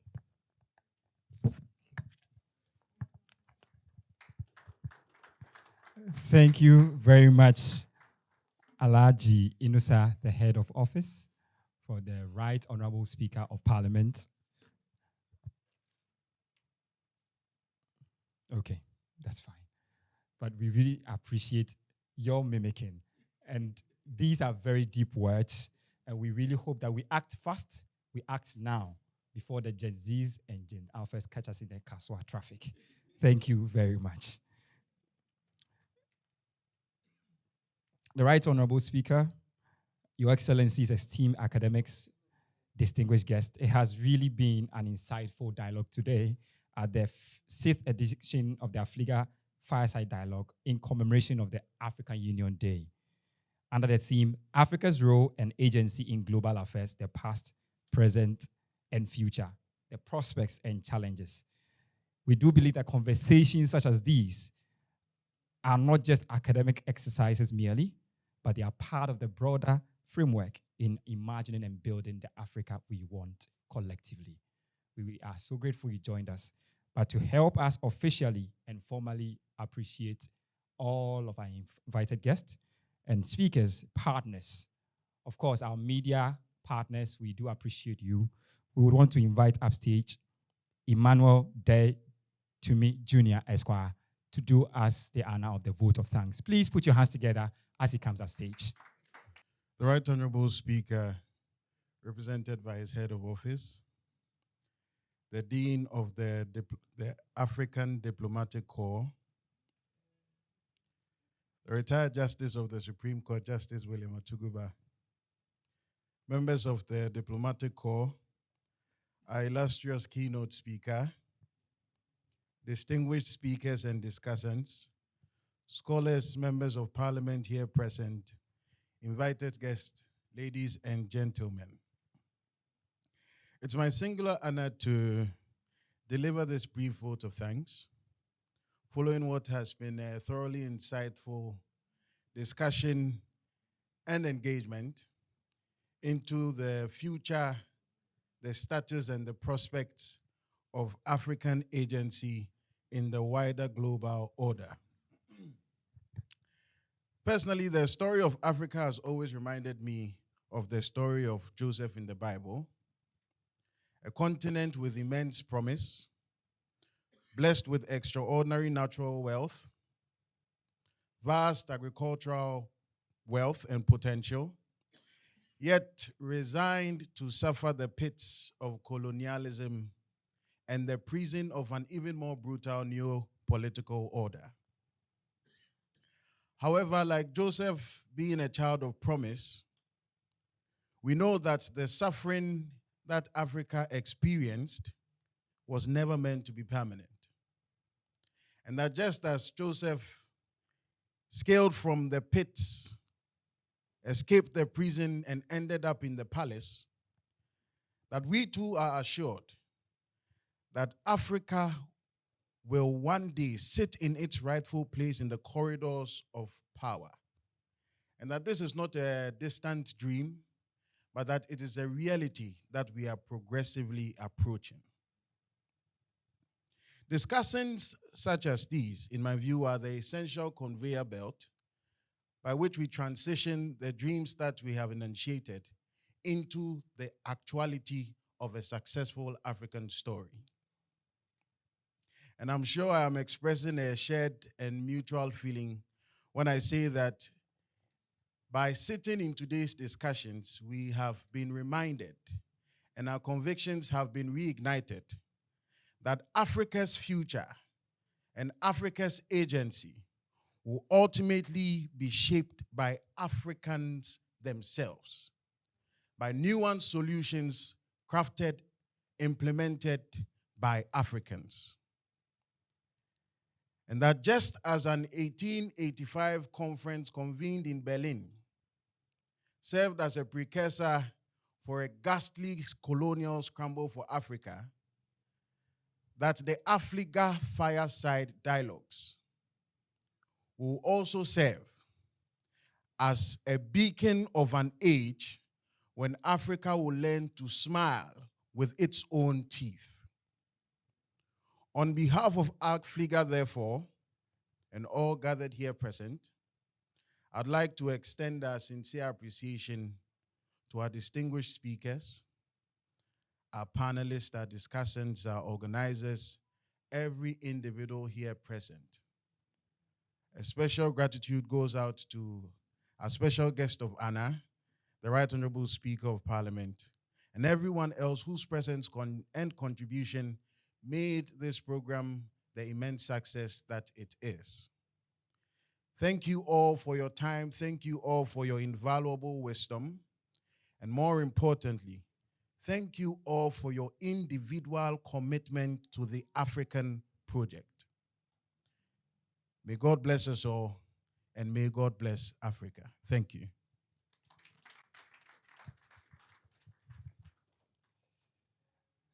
Thank you very much, Emmanuel Daitume Jr. Esquire, for these thoughtful words. The Right Honorable Speaker, represented by his head of office, Your Excellencies, esteemed academics, distinguished ladies and gentlemen, we have finally drawn the curtains on the 6th AFLIGA Fireside Dialogues, and we hope that with this dialogue, come 25th May AU Day, we would see it through a different lens. That lens that Africa is rewriting a new story, championed by young men and women across the continent who are being empowered with access to the right resources and tools to help shape the future that we are all a part of. We do say thank you very much for joining us today. We do appreciate your presence. And we know the discussions will not end in this room. It has just started. Let's keep it going on in our conversations, in our WhatsApp groups, in our individual homes, in the platforms and rooms where decisions matters. And like Dr. Abu Sakara said, as gatekeepers, let's get in the room and let's help shape Africa into what we want on the global stage. We do say thank you very much. My name is King David Amo, and it has been an absolute honor to be your Master of Ceremonies for today. And we do hope and look forward to seeing you again once more.